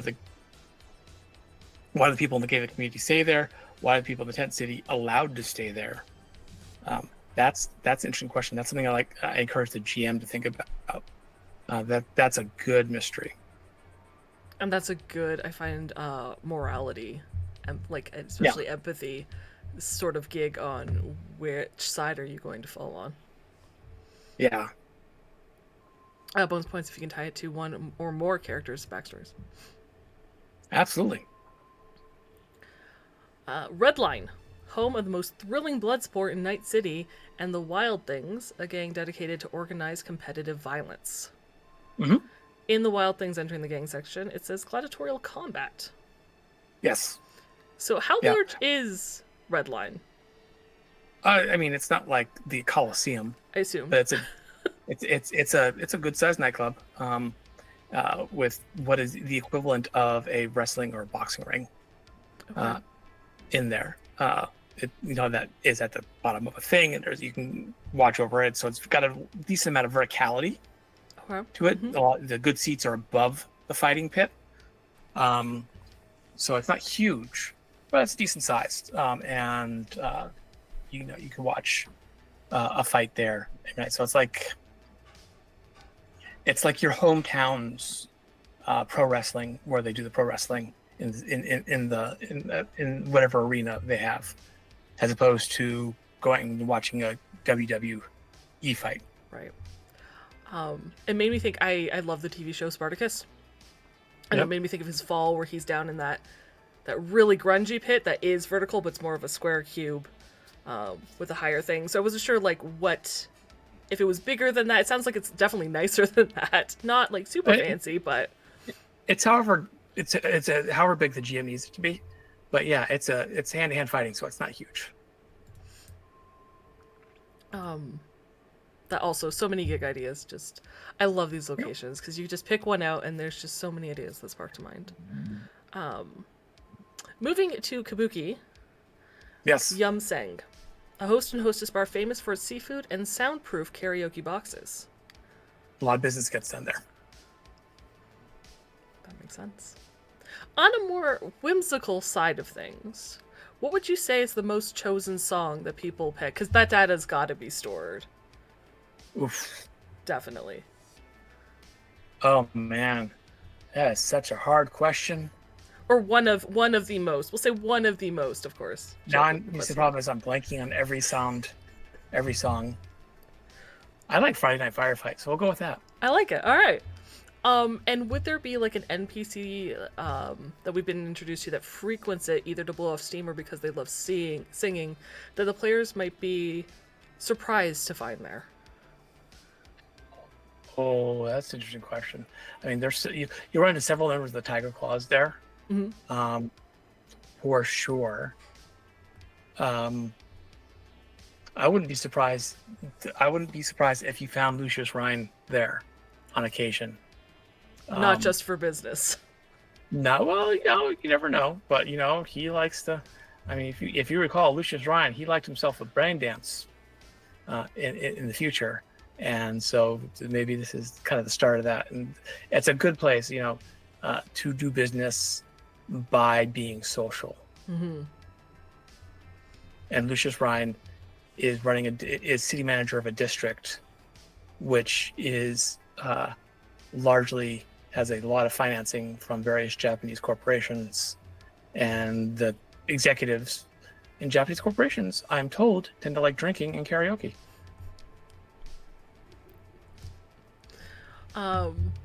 Also, a good spot to get information a crew member may need. In case, if you could bug one of those boxes, certainly. Yeah. Okay. New Westbrook. Yes. New Westbrook. Most of the northern part, and this is, I think, one of the two districts I actually copied the description for. Most of the northern part of the district is occupied by a walled-off fake city where Network 54 runs and films The Combat Zone, a battle royale game show in which 50 people enter and only one gets to leave alive with years' worth of real chicken dinners as the prize. Mm-hmm. Non-canonically spoken in the Great British Bake Off announcer voice. Yes. I love this concept, and I have so many questions about this. It's labeled a game show in quotes, so how real is it? Oh, it's absolutely real. People die. That's okay. It is. If you want to play Fortnite in Cyberpunk, this is where you do it. In fact, it even has a shrinking zone. Everybody who participates has cyberware installed in them, and the cyberware responds to sensors built into the transmitters built into the zone, and as the zone shrinks, it tells this unique piece of cyberware whether you're in the zone or out of the zone. If you're out of the zone, it starts zapping you. You sending doing damage to you. So you've got to get into the zone to do that. So yeah, beautiful. I assume a season of the Combat Zone lasts as long as it needs to, as long as there are players to. I mean, play. That's an episode. That's an episode. They do cut it off. They film it in one day, and then they cut it into like 20 episodes. You know, because it lasts 12 hours or whatever. Okay, so it is very short, and then they just divide it. That's only 50 people. Okay. And yeah, they put it up, and they split it up with interviews they did before they went in, and of course, why you're fighting for this, all the it's like as Roger's body is being riddled with bullets, we cut to the interview where Roger's talking about how he's trying to get food for his kids. Yes, exactly. You say it's only 50 people. It does span a good chunk of space. It's a good chunk of space. Yeah. And they'll have special ones and celebrity ones, and it's but it's 50 people because you get too many more than that, and it's hard to build rapport with characters, so they don't make the show too large. That makes sense. What's security like along? I'm going to spend so much time on this. What's security like around the perimeter to prevent people from like driving a dreadnought through or a punknought through? Correct. It is a castle essentially. There's a wall around it, and there are turrets, and they are manned, and there are patrols. People do break in, and you know what? Oh well, what are they going to do in there?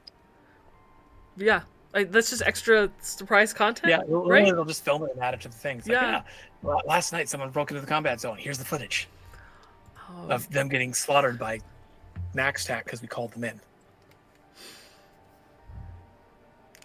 I want to run a combat show. Anyway, this is so great. I love it. I love this whole concept. It's fantastic. Let's leave the new Westbrook Combat Zone and go to Chatelaines, an early 20th century style cabaret and burlesque queer club so popular it attracts a number of straight tourists. Yes. Who runs Chatelaines, and what else can you tell us about this location? Oh gosh, I forget the name of the person who runs it. I think it might be Chatelaine, but I can't remember. I apologize. It's been featured before. It was featured in the data pack. It is exactly what it says it is, and the person who runs it is on the outs with the Street Queens. Street Queens think that they're catering too much to the straight tourists and not enough to the actual queer community. But the person really does have a big heart and will help kids and others who need it when they can. Um, but and the Street Queens, Steve Kenson wrote this district, and Steve Kenson is, I don't think I'm outing him here because he's and pretty openly gay, and has been a member of his community for quite a long time. And he was trying to, I think, reflect how there's a lot of real world strain in the community over uh, are we mainstream and getting married, or are we queer and weird and wonderful and kinky? What are we as a community? And that often manifests itself in uh, its institutions. Mm-hmm. And I really wanted to point this one out because I know just it's so important to have, and I know um, Cyberpunk in general has always had an Yeah. LGBTQ plus characters, locations, and that has not changed. And I love to see that there's more of it. Let's go to Night City Fire Station number 1. Yes. A well-supplied fire station. It specializes in AV-based firefighting. Mm-hmm. Why the choice for AV-based firefight? I mean, it's really cool, and that could be the reason.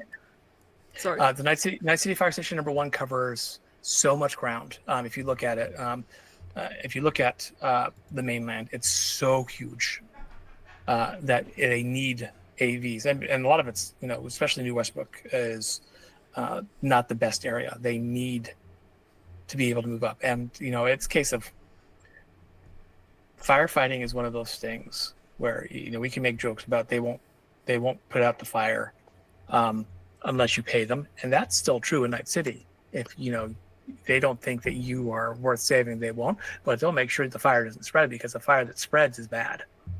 A fire is like a plague. Mm-hmm. Even the worst totalitarian governments have to take care of it, or most greediest governments have to take care of it, because if they don't, they'll lose everything. And so that is why AVs, because it's just too big a district for one station, with some substations here and there we don't mention, to cover with ground vehicles. That makes a lot of sense. This one, it is specifically said it's well supplied. Yes. Why or how do they gain those supplies over, like, say, other fire stations? The city makes sure they are well supplied because fires break out regularly over there. Plus, they're on the Badlands, mm-hmm. and fires can sweep in from there. Fires are not uncommon outside of the city. Mm-hmm. Okay, let's head over to Charter Hill. Okay. Bella Mia, a mm-hmm. club where the affluent and most fashionable residents of Night City go to be seen. Yes. Which is a great place, by the way, for medias who report on fashion and celebrities. What is the ambiance or theme of the club? I can't answer this question because I can't remember what we said in the write-up. Fair. It's classy. I think it's a little more. It's got a bit of the old Club 52, 1970s. Everyone there is someone special, mm-hmm. But it's also got a lot of glamour and luxury. It feels luxurious. That may change. Like I said, I honestly don't remember what we said in that particular write-up. Good to know. And then I want to talk about L'Hermitage, I think. Mm-hmm. A high-end apartment complex. Most of the units are rented on a short-term basis by execs visiting Night City for a prolonged period of time. Yes. Say a crew had a mission in Charter Hill and wanted to, quote-unquote, like, rent a spot, other than needing a whole bunch of things, cash, wardrobe, etc. Is this something they could do, or is it generally done via, like, a corporation's AI? No, I mean, they could, if they had a fixer who could hook them up. That's the truck. That's the trick. So a These are gig before a high. gig for this gig. You could do that, or you just have to, or a fixer could owe you a favor from a previous gig. That's Because good. remember, if you're not collecting favors as you go, I always seem to end up owing favors, which really does not work out it's for tough. me.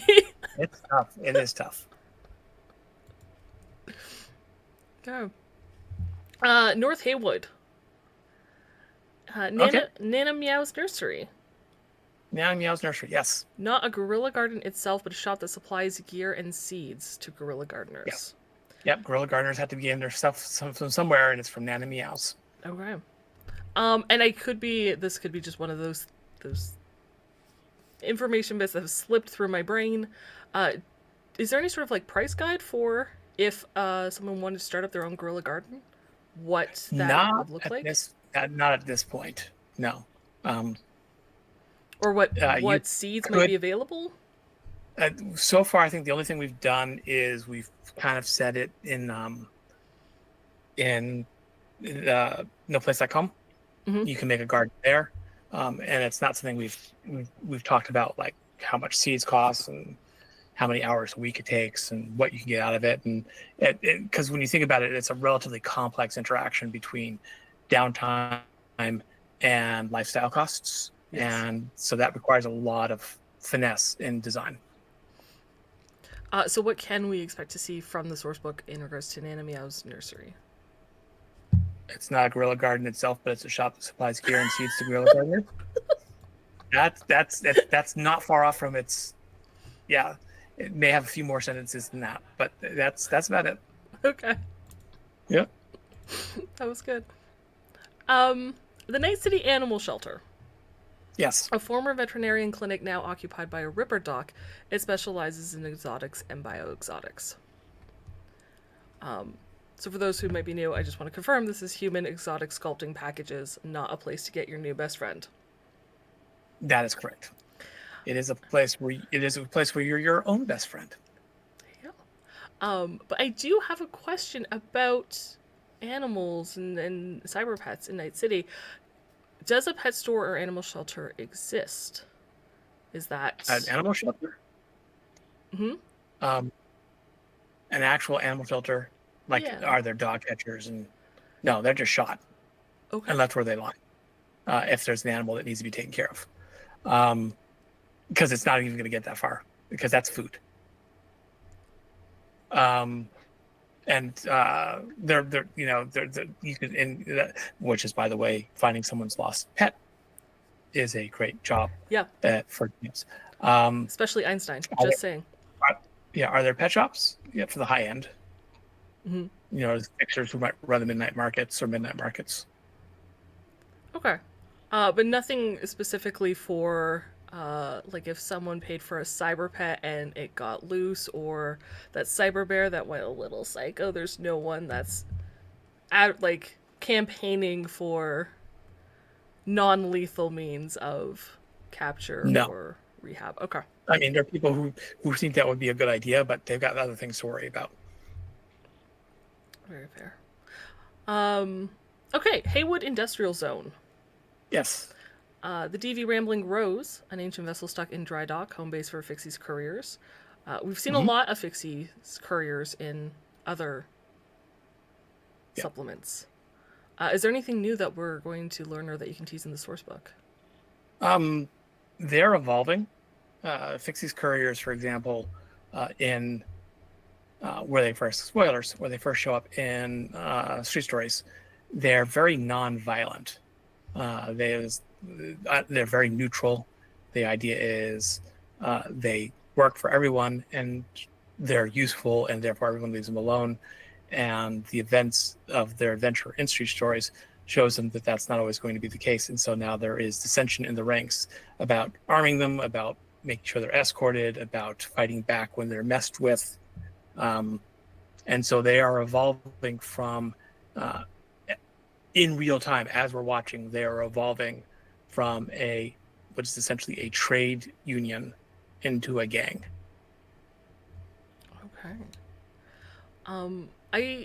Is it safe to maybe assume that the source book, for those who maybe only just get the core rule book and then the source book, there will be those little beautiful data squares in the corners that say, for more information about these things, check out these other supplements. I mean, in general, we may put that in, but for the most part, the basic information you're going to need is going to be in that core in this book, or but we'll probably refer to you'll find more information or fix these couriers featured in this adventure. So that is a possibility, but I will not know that until I lay it out. Fair enough. Okay, Yang's Wheels, the headquarters, manufacturing factory, and warehouse of Yang's Wheels, Night City's biggest provider of one of my 5 locations. Expensive wheel transportation. I loved Yang's Wheels since it came out in Spinning Your Wheels DLC. Is there anything you would like to talk about for Yang's Wheels? So when we first came out with the core rule book, there was a lot of, there's no trade. How are cities coming alive? No one's making anything. And in reading the book, I can see how people got the idea. And Yang's Wheels was a response to that, in that when no one's making anything locally, people are going to make when no one's making cars or vehicles in Detroit and shipping them over, or they're shipping them in small amounts, local manufacturers are going to pop up. People are going to fill the vacuum. People are going to fill the void. People are constantly, that's how people work. People look for holes in the market and fill them.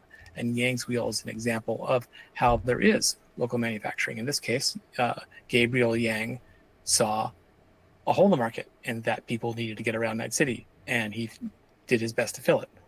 Using his expertise he learned as a nomad or working with his engineer. And Yang's Wheel's grown. So first it was bicycles and then skateboards and rollerblades, and then they got into limited edition rickshaws, not large, but motorcycle rickshaws, which they sold to people who wanted to start their own business doing rickshawing, essentially taxiing, and then made a deal with Zonda to make the Metro car, which is the cheapest car you can buy in Night City. And so they have been growing over time, and that's just an example of, it's the kind of thing where I would think that someone could see there and see, I could see how an Edge Runner crew can work towards something like this. It's an example of starting from scratch and moving forward. It was just, in this case, an Edge Runner crew of 2, a nomad and a tech. And you can assume there's other people that they haven't mentioned, and they have made their own thing. And that's an example of what Mike Pondsmith was talking about, where you can make your own thing in Night City, carve out your own piece of Night City in the time of the Red. I think that may be a facet that's easily overlooked, is, not just like running to the edge and burning bright very short, but actually carving out and staying and, fighting for a space that's yours. Yeah. Okay, let's head over to Santo Domingo. Okay. South Haywood, better known by the locals as Santo Domingo. The nomad camp near the dam heavily influences the district, but as you mentioned before, the Aldecado's power may be waning. Teresa Valentino, an independent candidate, recently won the election for city manager thanks to the backing from the El Norte cartel. So do we get more information on the cartel in the source book? Yes. El Norte cartel, and like many of the other gangs and criminal organizations, will get more details. But I will say that this is not their first appearance in the Cyberpunk canon. They have appeared before in a graphic novel called You Have My Word, though they weren't specifically called the El Norte cartel there. Also, I know one of the large gangs in Cyberpunk 2077 are the Valentinos. They are. Many people who come from the video game to Cyberpunk Red are kind of shocked that it's not one of those. It's not a big gang in the time of the Red. It doesn't exist at all in the time of Red, as a matter of fact. Okay. But now we've got Teresa Valentino. Yes. Teresa Valentino was a member of the Valentinos in the 2020s. There, it was not so much a gang as it was a social club of pickup artists. for lack of a better term. Theresa left the gang, kept the name, and now is hanging around with the El Norte cartel, who are, for lack of a better term, Mexican gangsters. I think you could fill in the blanks. Bridges. Yeah, this is a big bridge. We worked very hard on this, Mike and myself and Patrick, to make sure this bridge explains how that happened. But yes, I give that to you for free. Some people have already figured it out. Theresa is the bridge between the 2020 Valentinos and the 2077 Valentinos. I was very excited when I saw her name pop up. It's like, oh, bridge. Metal Storm. Yes. A seemingly indestructible bar located under the Pacifica Bridge, popular with FBCs. Yes. Full body conversions? Yes. Yes. Whimsical question. What is the HP of the walls of the bar? Are they reinforced and have SP? They're seemingly indestructible, so they keep going. They have plot armor as much as layers needed? On layers. Yeah. Honestly, it's that kind of thing where you could destroy a layer and there'll be another layer underneath. I love that, because they just in my head, the Metal Storm is basically all these ships were left lying around, so something had to be done with it and all this other stuff. And so when they ever got a sheet of metal, they just welded it on top of the other existing metal. So there's just 5-10 layers thick of metal, big thick metal plating all over the club.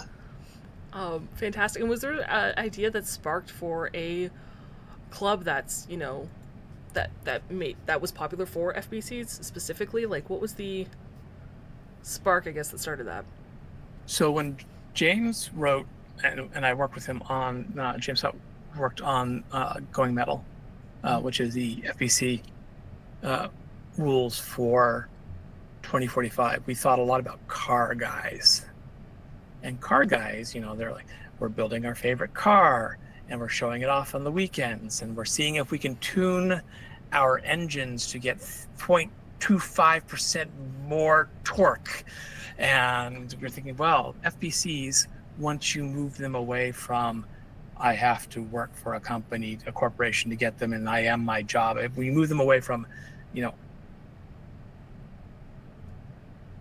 this is the firefighter FBC, and this is you move them away from that, they're people living inside, their brains are inside their classic cars. And so we wanted to say FBCs aren't jobs, they're a community of people, and any community of people needs a hangout. In any city, you're going to find a bar, and that bar is going to have a constituent. If the bar is near if the bar is near a police station, it's going to be a cop bar. If the bar is is it a gay bar? Is it a bar a sports bar? Yep. There are multiple sports teams, which sports team is it a sports bar for? And so this is, if the FBCs are a community, this is their community bar. Love it. Also, it's just because I look at FBCs and they look so imposing, intimidating, and just the thought of just having this bar where they're just trying to fine tune their mechanics is just so endearing to me. I love it. It's like, and we don't get into that kind of thing because it's very granular, but it's the kind of thing where you can say, yeah, what kind of pistons you put in your legs? Because I'm looking for some new pistons. It's fantastic. Okay, Pacifica Playground. Yes. Bits and bolts. Oh, there's so much cool stuff in Pacifica. There's a lot. This is not here, but Pacifica, the Playland by the Sea itself, has its own section in the book with lists of rides. Yes. And the Yogangs who live there, and the corporate sponsors of the various theme lands. It is very cool. I am so excited for that. But bits and bolts. Yes. A hole-in-the-wall tech shop with connections to weaponsmith and inventor. How did you pronounce that again? I say Fizel. Fizel. Okay. Fizel's brand of weapons that are, I would say, equal or rivaling that of Gunmart, but have a little more unique flavor to them. There's two flavors to Fizel, and some we don't get into here, but I'll say here. There is Fizel the inventor, and Fizel is a Wunderkund I come up with this. He's a Willy Wonka, right? A Willy And Wonka. 90% of what he makes, well, for weapons, 90% of Yes. what he makes are just this, what happens if I make these shotguns that you can put in a vending machine? Or what happens if I put a net launcher on this gun? And he makes it and he throws away, and then his partner grabs them. And his partner sells them. And the poor quality, weird stuff you see in books, that's Faizel's partner selling them. Faizel is also the guy you go to when you say, I need a weapon that does specifically this weird thing. And he makes it for you. For example, I need a weapon that can shut down cyber zombies, which is exactly something that happens in one of the adventures. He's the guy you go to. And he'll make that for you, and it'll be a good weapon. So Faizel's, the poor quality stuff is because Faizel came up with this weird idea, made it almost to completion. His partner said, guys, finish this, make it cheap, and we'll sell it, and we'll keep the workshop going. But if you want something really cool, and he's making you a signature one-of-a-kind weapon, it's going to be good quality. That's incredible. Also, that like a wonderland, like a Willy Wonka-esque wonderland for guns is just Yeah. He's basically an ADD ADHD inventor who, the minute ooh, shiny, I'm done. Yes. And then like his apprentices step in and finish it, and then they sell it and keep him going. Oh, incredible. Okay. Quick one on the 20. Yes. A dive punk bar where the owner serves juice instead of booze. And I'll say there's a typo. It should be Breakfast the Owners. Breakfast is the name of a band. Okay. I think they're like a ska band. Electric punk ska. And it is pronounced breakfast. I believe so. Breakfast, not break fast. Yes. Yes. Okay. Because I first read it and I like immediately just kind of went like breakfast because I was reading it quickly, and then I was like, wait a minute, no. So I wanted to break it down. Yes. Anything else you can tell us about the 20? Yeah. It's loud in a wholesome, it's back in the day, you would obviously get, in the punk scene, you get these places that were like, I go there and yeah, it's loud and it's raucous and people and very physical, but at the same time, you can go there, and if you're having a bad time at home for whatever reason, because your parents didn't understand you or whatever, you can go there and you be accepted. It's that kind of place. It's as close to, I guess you could say, a cozy punk bar as you can get. It's still loud. It's still violent in a, I'll pummel you with fists sort of way, but it's not. It's not over the top violent. And one of the reasons they serve juice is because it keeps from tipping over from the, scrapping into killing each other. Love that. Okay. Rancho Coronado. Yes. Technically part of Night City, no one has yet bothered to pony up the cash to buy Rancho Coronado City on the city council. And I want to point this out. All they have to do to gain a seat on the city council is pay for this. I mean, it's a lot of money, but someone could pay for this, and no one is bothered because it also comes with responsibility to the district, and no one wants it. Yeah, that's the thing, right? It's like, oh, I could have this title. Oh, but then there's responsibility, and then there's all these other pesky there's things. Some level of responsibility. Even the worst city manager does something for taking care of their district. And then other targets get put on your back, and it's... Yep. Yep. As a result, though, the district lacks in just about every resource, from utilities to fire and police services. Yep. But it's a great place to go to get away from... I was about to say, if you need to lay low, Rancho Coronado's not a bad area. If you could deal with the gangs, yeah. So there's speaking of the gangs, let's ask this first. The albino alligator car wash, which we kind of talked about before. Yep. The home base for the albino alligators, also one of the most reliable places to find clean drinking water in the district. For a certain definition of clean. Clean, in quotes. What was the inspiration for the albino alligator gang? Gosh, we were working on the core rule book. I think it was core rule book. It may have been the jumpstart kit. I can't remember which one it was. And we were just coming up with all of this, and it's like I was like, God. And I think Cody made a joke about a gang of polo shirt The little wearing, alligator. yeah. And I was like, oh, and I was like, oh, the piranha, and I think Cody, and I said, Cody, the piranhas need rivals. And so about us, can you, and about us allocators, I was like, okay. And then I don't even know. Then I was thinking, why would they do this? And I was thinking, well, they named themselves after the shirt, and I was like, why the shirt? It's like because the shirts were free. It's like one of those just the bad ideas kept piling on top of each other. Is why the shirts are free is because you know how car washes will give out promotional items. And I don't know why I thought of a car wash, but I just did because alligators, I guess, in water. I was like, Cody, Cody, Cody, you understand? There's always a shirt. There's always alligators because there's always more shirts. They have a never-ending supply of pop color polo shirts with little alligators on them, and so there's always more albino alligators. I love that so much. We needed a mook gang, and it just came together this bizarre series of we were tired and I was rambling, and it just came out. But I love my little albino alligator so much. Oh, they're fantastic. And let's talk about minimalism. Minimalism. That, yeah. Yes. Yes. 2 L's. Yes. It's a pun.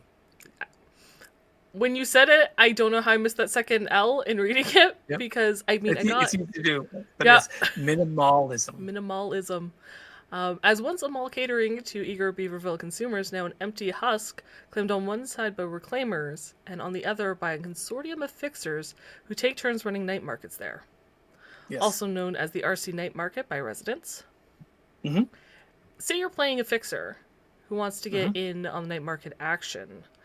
Would the sourcebook help a GM create a contact or a story for how to get there? Do you have to live in the area? Is there... I mean, the ability to make night markets are inherent in the fixer role. That's one of their abilities. And so this is more a case of here's a logical place for you to do it, because a lot of fixers run there. If you needed a contact, you talk to Miss Mina, who is not the owner of minimalism by any means, but she keeps an office there, and so she's one of the more powerful fixers. And so you say, oh, and she'd go, yeah, well, I think there's no one's running anything next Tuesday. If she likes you, right? And that's it. So it's less a here's a specific place, and it's more of a here is a. For the most part, this book is very non-rules. There's very little in the way of rules in this book. This book is really more of a case of just like the original Night City book. Here's a bunch of spaces. What you do with them is up to you. Here are options. Yes, but minimalism is a very good place. It is probably the most obvious place in the book to host your own night market. Especially since, as I will remind you guys, it is in Rancho Coronado, where there is really no law or anything. So there's very little chance of you being raided by the cops. Other organizations, that's a possibility, but not the cops. Yep. Okay, I have a list. Blank was very kind to send me a list of chat questions. Cool. Thank you, Blank. Yes. Okay. So there's a lot. I just wanted to see if there's any ones that are specifically to the DLC / sourcebook first.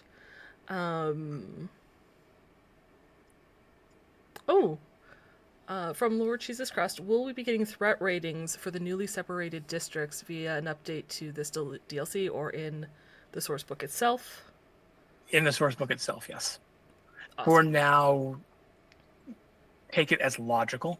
Obviously, downtown will have a similar threat rating to Little Europe. The docks have a similar threat rating to North Haywood. Kabuki has a similar threat rating to Watson. The Port of Night City and the Reclamation Zone are actually probably better than South Night City, just because they're smaller and the residents there actually, the people who are running it actually care about the area. So, some logic, but yes, there will be a granular security rating system, much like what's in the Night City 2020 book, in the 2045 book. Awesome. That's it. And then Amaran had a question about Metal Storm. Yes. How does a bar for FBCs work given they cannot drink for effect like non-FBC? Like Sure they can. non-FBCs? They can't drink. That doesn't mean they can't drink. You put it right into the report. Yeah, right? Yeah, because I assume they could still take like combat drugs and everything. You just find a different delivery system. Yeah, yeah. So yeah, they're not drinking, though they may hold glasses because this is something I remember talking about in my psychology class back in the day, was the difference between going to a party and the comfort level a human being feels holding a drink in their hands, whether they're actually drinking or not. So they are still human enough. They may hold drinks, but there may be, there's probably like tubes going up right into their port, and they can squeeze the drug of choice up into their brain pan and get the effects. Let's go with that. That sounds cool. I like that. I now have this like there's a specific Hammer Industries FBC. Yeah. Drink Master like, that drink, exists. You keep the tube, put it on a new one. Yeah, yes, there you go. Love it. I mean, it's probably the same tube they're using to inject their slurry. So. Okay, so that I think is about specifically the DLCs with source book. Other questions were, will there be a source book about the outside of Night City for Cyberpunk Red or Edgerunner rules? Can't talk about anything we haven't already announced. I'm sorry. Yep. So same Logan. Sorry. Any NC maps for outside 2045, unless they've talked about it, doesn't exist. Yeah. Or exists in limbo, I suppose. Nice 2077 map in the Edgerunner mission kit. There was a question about, will there be large printed maps for the physical copies, or is that an option on Drive-Thru RPG right now? Not at the time. Okay. It's and Drive-Thru's biggest is about big. So if you're talking about like poster size, real poster size, at this time we are looking at options. We have not locked down on one. Whether it's going to happen or not. It's something I'd love to do. I want a big 18 by 24 poster on my wall, but whether we'll do it or not is a question. I will say that the map was designed with it in mind. The map is a PSB, which stands for Photoshop a Big File. It is so large, it gets its own file type. It is 600 DPI at around, I think, something like 18 by 24 or 22 by 30. It's basically designed to be printed as a poster. So much so that it took 5 minutes per street name to put the streets on the map, because just the map being open takes so much processing power on my computer. So end of story is, hopefully, can't promise yet. I think that's a good answer. Yeah. Okay. Moving on just really quickly to Night City gangs, because I know we've talked a lot. Okay. But I'm just curious if there's anything you can tell us a little bit more about some of these gangs in terms of either aesthetics, violence level, the type of gang that they are, fun fact, whatever springs to mind. Well, now you ask me which gangs. There's so many of them. There are so many of them. There's 51 in this DLC alone. There are. There may be one or two more in the book itself, but probably not many more than that. Okay. Let's start with the consortium. Okay, the Russians. Mm-hmm. The Braktha, essentially. So we've kind of mentioned this before with we hinted at it. We've hinted at it with Zarafa, that they have connections to the Russian. We said the Russian nomads or Russian mob. We kind of hinted the Russian nomads and Russian mob are kind of connected.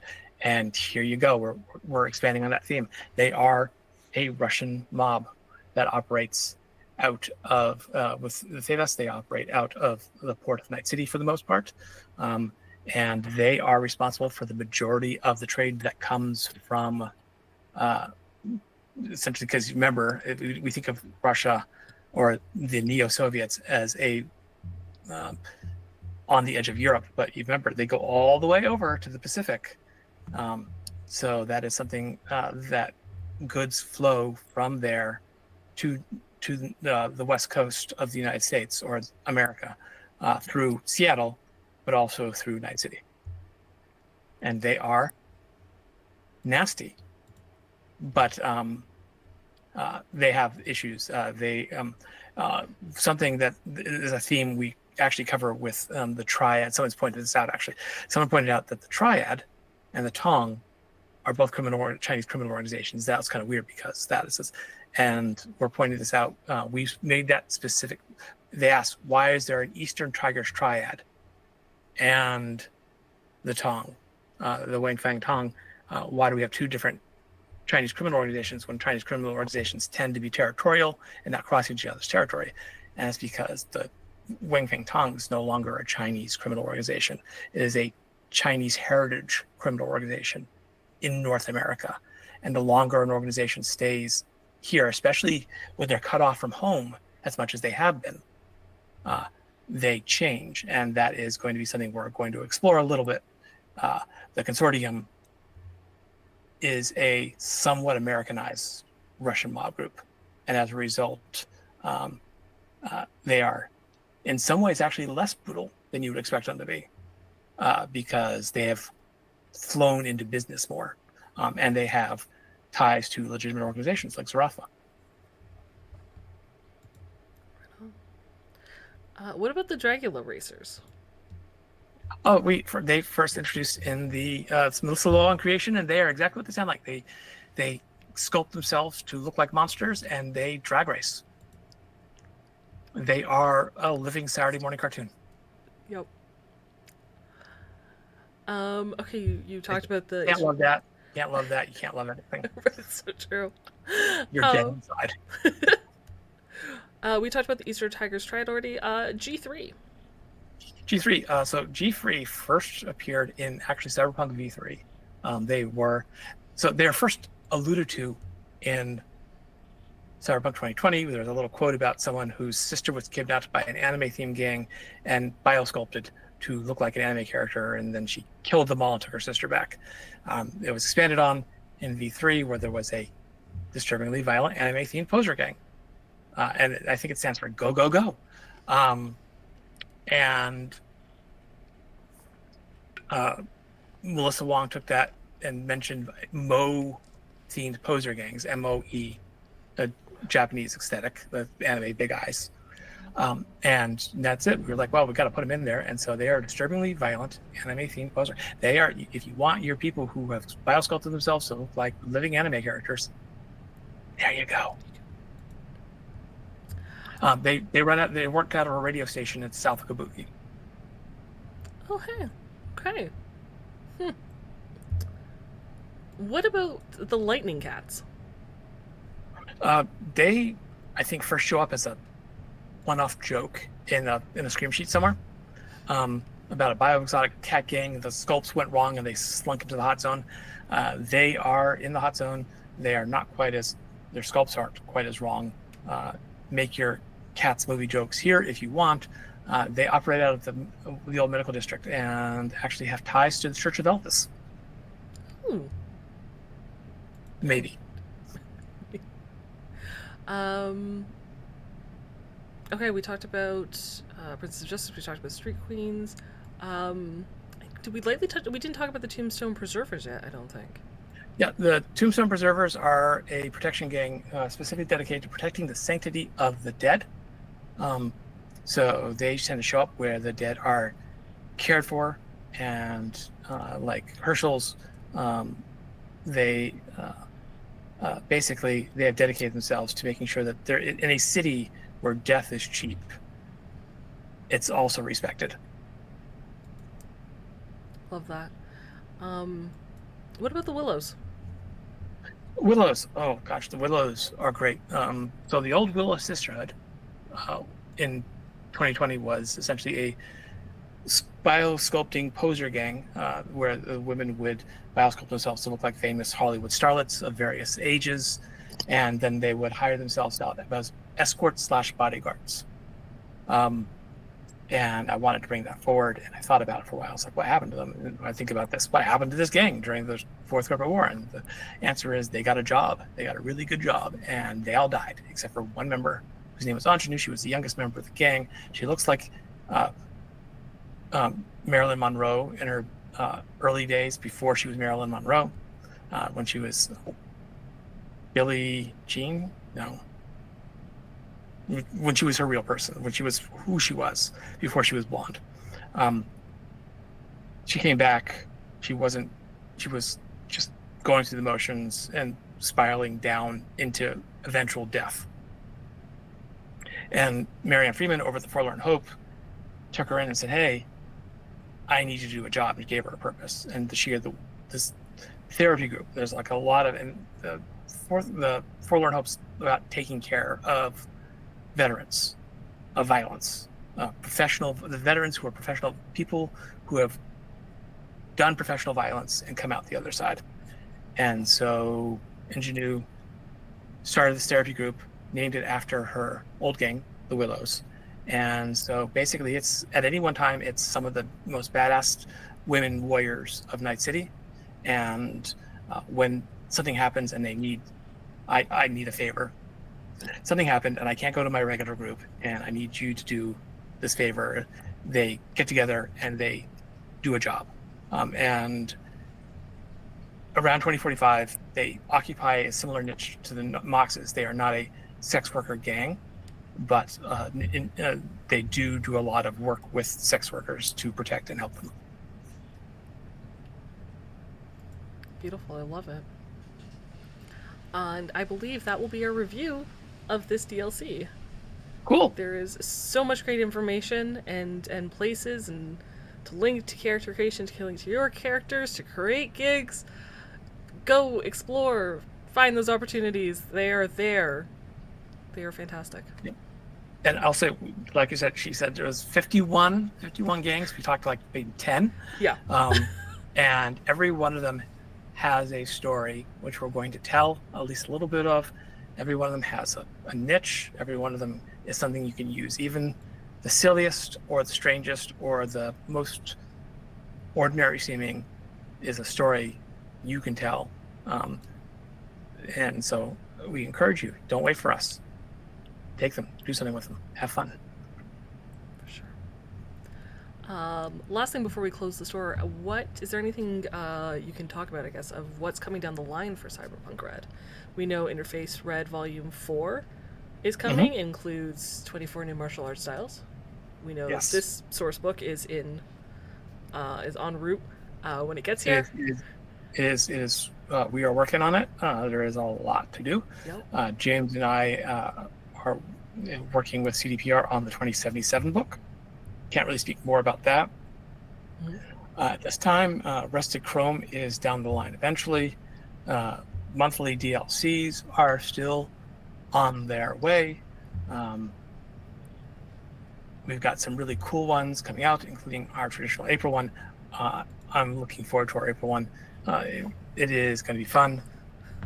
And yeah, that's the big thing. I will say that now that Trauma Deck was an experiment to see how the print-on-demand system for cards worked over at over Drive-Thru RPG. And now that we know it works, we're going to do the net writing deck back up there. So hopefully within a month, because it takes some time to get the proof copy, because you always have to have a proof copy, we'll have the net writing deck back up on print on demand in lieu of, for now, doing another print run. We're being very careful about printing until we know where the landscape lies in terms of tariffs and such, because something can cost X dollars per unit today and cost X times $3 per unit next month. And we need to be sure that we're not going to suddenly lose money, because there are very thin margins and we like eating. Yeah. We like paying the people we hire to do things. A fair enough as we can get wage. But yeah, we're working on something like 4 or 5 projects at once right now, and they're all happening. Please be patient, and I promise they'll come out. And is there anything else you want to talk about that the future holds, either for Cyberpunk Red or our Telsorian games at large? Yes. If you go to DriveThruRPG right now and you haven't already, look for Shadowscar. Shadowscar is our newest game. You'll find in addition, you'll find the starter booklet, which will give you world background and rules and characters and an adventure to play, so you can try it out. I highly recommend you do that. You also find already we've released the character creations for free, so you can get it and play it and make characters. And isn't making characters like half the fun? So and an equipment book so you can play around with that. I highly recommend it. And the starter box is out, the full box set for that. Really go check it out. It is amazing. It's a great system. It is not interlock. It's its own system called the Mosaic system. It's a dice pool system. It's a lot of fun. It's fast, and it is a game that focuses a lot on assassination and stealth and heists, and the rules reflect that. There's a lot of I snuck up and I killed him, because that's what the game is. And it's multidimensional. So if you want to be from steampunk world, you can be from steampunk world. If you want to be from 1950s Hollywood world, you can be from 1950s Hollywood world. But yeah, check it out. Give it a try. Give it, take a session, take a test run. You can do it for free, and you will not regret it. I promise. Wonderful. I know there's lots coming out as well from our Telsorian games, so we'll keep our eyes, of course, on the website for the blog posts. Yes. Social media as well. Anywhere you get good Artel news. Rob does a great job about posting it, so thank you, Rob. Yep. Yeah, you'll find us on our Discord, on our YouTube social. We have a YouTube channel, and the community tab, I think it's called, and over on Blue Sky. We're there now, and Instagram and other fine social media platforms. And I think with that, that'll conclude this episode of Night City Sofa. So thank you all for joining us today. Jay, thank you so much for your time and your insight. As always, it's such a pleasure. Absolutely. Thank you for having me. Thank you for focusing so much on the DLCs. They don't get enough love. They should. They're fantastic. To our audience, thank you for being here and watching the episode. Night City Sofa will return next week, February 7th, for the third and final episode of Let's Learn Cyberpunk Red Easy Mode, where we'll go over character creation, the life path system, or character sheets, the life path system, and the gig getting paid. And you can tune into Stage Resets tomorrow for the next live episodes of Shades of Scarlet, a Cyberpunk Red actual play, starting on Twitch at 10 p.m. Eastern. And with that, until next time, Jooms, stay frosty. Bye.